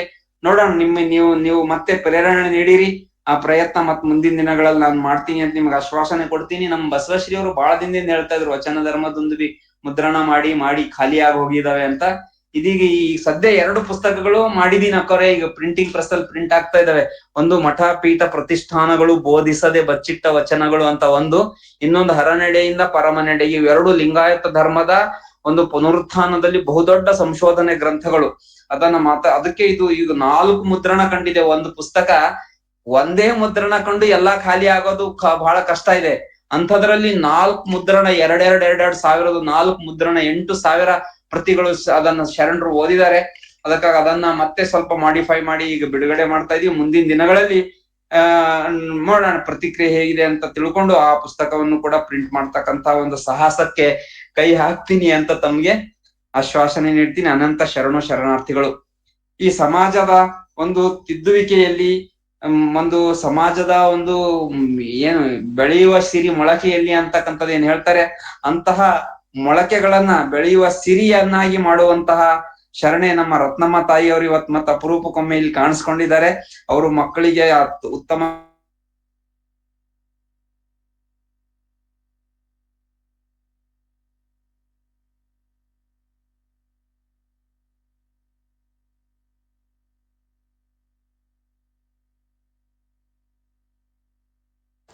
ಕೇಳಿಸ್ತಾ ಇಲ್ಲ ರತ್ನಮ್ಮರೇ, ಮಾತಾಡ್ರಿ. ರತ್ನಮ್ಮ ತಾಯಿಯವರು ಕೇಳಿಸಿಲ್ಲ ಅಂದ್ರೆ ಬೇರೆ ಯಾರಾದ್ರೂ ಮಾತಾಡ್ಬೋದು ಸರ್. ಹೌದು, ಮಾತಾಡ್ರಿ ಕರೆ. ಅಲ್ಲ, ನೀವ್ ಹೇಳಿದ್ದು ಸ್ವಲ್ಪ ಕೇಳಿಸ್ತು, ಸ್ವಲ್ಪ ಕೇಳಿಸ್ಲಿಲ್ಲ. ಇವತ್ತು ಡಿಸ್ಟರ್ಬೆನ್ಸ್ ಬರುತ್ತೆ, ಮಾತಾಡ್ರಿ. ನಮ್ಮ ಮನುಷ್ಯಕ್ಕರ ಪುಸ್ತಕದ ಬಗ್ಗೆ ಬಹಳ ಚೆನ್ನಾಗಿ ಹೇಳಿದ್ರು. ಅಣ್ಣಾರು ತುಂಬಾ ಚೆನ್ನಾಗಿ ನಿಮ್ಮ ಪೂರ್ತಿ ಮಾತುಗಳನ್ನು ಕೇಳಿದಾಗ ಏನನ್ನಿಸ್ತು ಅಂದ್ರೆ, ನೀವು ಪರೋಕ್ಷವಾಗಿ ಆ ಒಂದು ಏನು ಕಥೆಯಲ್ಲಿ ಮಗುವಿನ ಇದನ್ನ ಹೇಳಿದ್ರಲ್ಲ ದೃಷ್ಟಾಂತ, ಅದು ನೀವೇ ಆಗಿದ್ದೀರಿ ಅಂತ ಅನಿಸ್ತು ನನಗೆ. ಮತ್ತೆ ಅದು ಆ ರಾಜ ತಿಳ್ಕೊಂಡು ಮತ್ತೆ ವಾಪಸ್ ಬಟ್ಟೆ ಧರಿಸಿದ್ದು ಅದು ಒಳ್ಳೆಯ ಸಂದೇಶ. ಆದ್ರೆ ನಾನ್ ಮಾಡಿದ್ದೆ ಸರಿ ಅನ್ನೋರೇ ಜಾಸ್ತಿ ಈಗಿನ ಇದರಲ್ಲಿ. ಅಂತ ರಾಜರ ಗುಣ ಬರಬೇಕು. ನಾವು ಇಲ್ಲಿ ಮಾತಾಡ್ತೀವಿ ಅಷ್ಟೇ, ಆದ್ರೆ ಪರಿಸ್ಥಿತಿಗಳು ಬಹಳ ಗಂಭೀರವಾಗಿದ್ದಾವೆ. ಹಂಗೆ ನಿಮ್ಮ ಆ ಒಂದು ಸಾಹಿತ್ಯದ ಬಗ್ಗೆ ಹೇಳ್ಬೇಕಂತಂದ್ರೆ, ನಮ್ಮ ಮನುಷ್ಯಕರ್ ಹೇಳಿದ್ರಲ್ಲ ವಚನ ತುಂದಿವಿ, ಅದು ಬಹಳ ಚೆನ್ನಾಗಿದೆ. ಸಾಕಷ್ಟು ಉತ್ತರಗಳು ನಮ್ಗೆ ಅದ್ರಲ್ಲಿ ಸಿಗ್ತವೆ. ಮತ್ತೆ ಹರಣಿಂದ ಪರಮನೆಡೆಗೆ ಆ ಪುಸ್ತಕ ನಾನು ಸಂಪೂರ್ಣ ಓದಿದ್ದೆ. ಅದರಲ್ಲಿ ನೀವು ಆ ಶಿವನ ಬಗ್ಗೆ, ಆ ಕಾಲಘಟ್ಟಗಳ ಬಗ್ಗೆ, ಆ ಶಿವ ಒಬ್ಬನೇ ಅಲ್ಲ ಅನ್ನೋದ ಸಂದರ್ಭೋಚಿತವಾಗಿ ಉದಾಹರಣೆಗಳ ಮೂಲಕ ಆ ಎಲ್ಲ ಪುರಾತನರ ಭಕ್ತಿ ಪಂಥವನ್ನ ಅದನ್ನ ಅಲ್ಲಿ ಗುರ್ತಿಸಿ ಹೇಳಿದ್ದು. ಅದು ಯಾವಾಗ ನೀವು ಅದನ್ನ ಸ್ಟಡಿ ಮಾಡಿದ್ರೆ, ಯಾವಾಗ ಗುರ್ತು ಮಾಡಿದ್ರು, ಆ ಪುಸ್ತಕ ಅಂತೂ ಬಹಳ ಉಪಯೋಗ ಇದೆ. ನಿಮ್ಮ ಸಾಹಿತ್ಯ ಎಲ್ಲ ತುಂಬಾ ಚೆನ್ನಾಗಿದೆ. ಅದೇ ಮುದ್ರಣದ ಬಗ್ಗೆ ನೀವು ಹೇಳಿದ್ರಲ್ಲ, ಹಂಗೆ ಓದೋರು ಕಡಿಮೆ, ನಿಜವಾಗ್ಲೂ ಓದೋರು ಕಡಿಮೆ. ಆದ್ರೂ ಓದ್ದವರು ಅದಕ್ಕೆ ಪರಿಣಾಮಕಾರಿಯಾಗಿ ಅದನ್ನ ಗುರ್ತಿಸಿ ಹೌದಲ್ಲ ಅನ್ನೋ ತರ ಇರುತ್ತೆ. ಆಮೇಲೆ ಈ ತರ ಚರ್ಚೆಗಳಾದಾಗ ನಾವು ಓದಿ ಅದನ್ನ ಬಿಟ್ಟಿರ್ತೀವಿ, ಹೌದಾ ಇರ್ಬೋದಾ ಬಿಡು ಅಂತೇಳಿ ಬಿಟ್ಟಿರ್ತೀವಿ. ಆದ್ರೆ ಈ ತರ ಚರ್ಚೆ ಆದಾಗ ಅದ್ ಮತ್ತೆ ನೆನಪಾಗಿ ಮತ್ತದು ಪ್ರೂವ್ ಆಗತ್ತೆ, ಇದು ನಿಜ ಅನ್ನೋದು. ಬೇರೆ ಲಿಂಕ್ಗಳೆಲ್ಲ ನಾವು ಅದನ್ನ ಪ್ರಸ್ತಾಪನೂ ಮಾಡಿದೀನಿ ನಾನು. ಅವಾಗ ಕೆಲವೊಂದ್ಸಲ ಪ್ರಶ್ನೆ ಉತ್ತರ, ಅದು ವಚನಗಳ ಅರ್ಥ ವಿಶ್ಲೇಷಣೆ ಮಾಡೋದು ಅದು ಬಂದಾಗ ನಿಜವಾಗ್ಲೂ ಬಹಳ ಉಪಯೋಗ ಆಗಿದಾವೆ. ನನಗಂತೂ ಬಹಳ ಉಪಯೋಗ ಆಗಿದಾವೆ. ನಾವೀಗ ಅದೇ ನಮ್ಮ ಬಸವ ಚಿಂತನ ಪ್ರಭೆಗೆ ಬಂದ ಮೇಲೆ ಮನೆನೇ ಒಂದು ಲೈಬ್ರರಿ ಆಗ್ಬಿಟ್ಟಿದೆ, ಒಂದು ಟೇಬಲ್ ಫಿಕ್ಸ್ ಆಗ್ಬಿಟ್ಟಿದೆ. ಹಂಗಾಗಿ ಈಗ ಹೆಚ್ಚು ವಿಚಾರಗಳನ್ನ ತಿಳ್ಕೊಳ್ಳುವಂತಹ ಒಂದು ಇದು ಆಸಕ್ತಿ ಮೂಡ್ತಾ ಇದೆ ಎಲ್ಲರಲ್ಲೂ. ಮತ್ತೆ ನಾವು ಈಗ ಬಸವ ವಚನಾಮೃತ ಓದ್ತಾ ಇದೀವಲ್ಲ, ಅದರಲ್ಲಿ ನಾನು ಮೊನ್ನೆನೂ ಹೇಳ್ದೆ, ಮಾತಾಜಿಯವರು ಏನು ಆ ಒಂದು ವಿಶೇಷವಾದ ಅನಿಸಿಕೆಗಳನ್ನ ಈ ಲಿಂಗಾನುಸಂಧಾನದ ಬಗ್ಗೆ ಆಗ್ಲಿ ಇದ್ರ ಬಗ್ಗೆ ಆಗ್ಲಿ ಹೇಳಕ್ಕಾಗದೆ ಇರೋದನ್ನಂತಂದ್ರೆ ಸಮಯ ಅಟ್ಟಾಗ್ಲಿಲ್ಲ. ಸಂಘಟನೆ ತುಂಬಾ ಆಯ್ತು. ಈ ಒಳ ವಿಚಾರಗಳನ್ನ ಯಾಕಾಗ್ಲಿ ಅವನ್ನ ಅಪ್ಪ ಬಸವಣ್ಣನವರು ವಚನಗಳ ಮುಖಾಂತರ ಬಸವ ವಚನಾಮೃತದಲ್ಲಿ ತುಂಬಿ ಕೊಟ್ಟಿದ್ದಾರೆ. ಮಾತಾಜಿಯವರು ಪ್ರತಿಯೊಂದನ್ನು ಅಂಶಗಳನ್ನು ಎಳೆಯಾಗಿ ಅವ್ರ ಅಪ್ಪ ಬಸವಣ್ಣನವರೇ ಹೇಳಿದ ರೀತಿಯಲ್ಲಿ ಉತ್ತರಗಳನ್ನ, ಆ ಅರ್ಥಗಳನ್ನ ಬಹಳ ಚೆನ್ನಾಗಿ ಅವರು ಹಿಡಿದುಕೊಟ್ಟಿದ್ದಾರೆ. ನಾವಂತೂ ತಿರ್ಗಾ ಮುರ್ಗಾ ಏನೇ ಒಂದು ಸಮಸ್ಯೆ ಬಂದ್ರೂ ಅದ್ರಲ್ಲಿ ನೋಡಿದಾಗ ಅದು ನಮ್ಗೆ ಅರ್ಥ ಆಗತ್ತೆ. ಅದ್ರ ಜೊತೆಗೆ ನೀವು ಮಾತಾಜಿಯವರ ಪಟ್ಟದ ಶಿಷ್ಯರಾಗಿ ಈಗ ಒಂದು ವಾರಕ್ಕೆ ಒಂದ್ಸಲನಾದ್ರೂ ಈ ತರ ಒಳ್ಳೆಯ ವಿಚಾರಗಳನ್ನ, ಸತ್ಯವಾದ ವಿಚಾರಗಳನ್ನ ಮುಚ್ಚುಮರೆ ಇಲ್ಲದೆ ಆ ಕೆಚ್ಚೆದೆಯಿಂದ ಹೇಳ್ತಿರಲ್ಲ, ಆ ಒಂದು ವಿಚಾರ ನಮಗೆ ಬಹಳ ಇಷ್ಟ ಆಗತ್ತೆ. ಹಾಗೆ ನೀವು ಮುಂದಿನ ದಿನಮಾನಗಳಲ್ಲಿ ಅದನ್ನ ಒಂದು ಸಾಧಿಸಿ ಒಂದು ದೊಡ್ಡ ಸಾಧಕರಾಗಿ ಒಂದು ಬಸವ ಪಥಕ್ಕೆ ಒಂದು ದೊಡ್ಡ ದಾರಿದೀಪ ನೀವು ಆಗ್ತೀರಿ ಅನ್ನೋ ಭರವಸೆ ಅಂತೂ ನಮಗಿದೆ. ನಾವು ಒಂದು ಎಲೆಮರೆಕಾಯಿಯಾಗಿ ನಿಮ್ಮ ಕಾರ್ಯಗಳಿಗೆ ಪ್ರೋತ್ಸಾಹ ಕೊಡ್ತೀವಿ. ಅದ್ರ ಜೊತೆಗೆ ನಾವು ಏನು ಹೂವಿನ ಜೊತೆಗೆ ನಾರು ಸ್ವರ್ಗ ಸೇರ್ತು ಅನ್ನೋ ಹಾಗೆ ಅದು ಒಂದು ಉಪಮೆ ಅಷ್ಟೇ. ಆ ಸಾರ್ಥಕ ಬದುಕಿಗೆ ಒಂದು ಸಹಾಯ ಇದಾಗತ್ತೆ ಅಂತ ಹೇಳಿ ನಮಗನ್ಸತ್ತೆ. ನಿಜವಾಗ್ಲೂ ನಿಮ್ ತುಡಿತ, ಮಿಡಿತ, ಕಾಳಜಿ, ಕಳಕಳಿ, ಆ ಒಂದು ಮಠಗಳ ಬಗ್ಗೆ ಇರ್ತಕ್ಕಂತಹ ತಾತ್ಸಾರ ಅನ್ನೋಕ್ಕಿಂತ ಸತ್ಯದ ನುಡಿಗಳು, ಸಮಾಜಮುಖಿಯಾದ ನಿಮ್ಮ ಒಂದು ಸಮಯವನ್ನ, ಎಷ್ಟು ಸಮಯ ಇಲ್ಲ ನಿಮಗೆ, ಅಷ್ಟೊಂದು ಸಮಯವನ್ನ ಮಾಡ್ಕೊಂಡು ಆ ಒಂದು ಚಿಂತನೆಯಲ್ಲಿ ಇರ್ತಿರಲ್ಲ. ಅದ್ರ ಜೊತೆಗೆ ನೀವೊಬ್ಬರ ಚಿಂತನೆ ಮಾಡ್ಕೊಂಡು ಕೂತಿಲ್ಲ, ಎಲ್ಲ ಬಳಗ ಈಗೇನು ಮಾತಾಜಿಯವ್ರ ಬಳಗ ತಯಾರಿದೆಯಲ್ಲ, ಆ ತಯಾರಾದ ಮನಸ್ಸುಗಳಿಗೆ ಸತ್ಯವನ್ನ ತಿಳಿಸ್ಬೇಕು ಅಂತ ಈ ಮುಖಾಂತರ ನೀವು ಪ್ರಯತ್ನ ಮಾಡ್ತಾ ಇದ್ದೀರಲ್ಲ, ನಿಮ್ಮ ಪ್ರಯತ್ನಕ್ಕೆ ಅನಂತ ಕೋಟಿ ಶರಣಾರ್ಥಿಗಳನ್ನ ಅರ್ಪಿಸಿ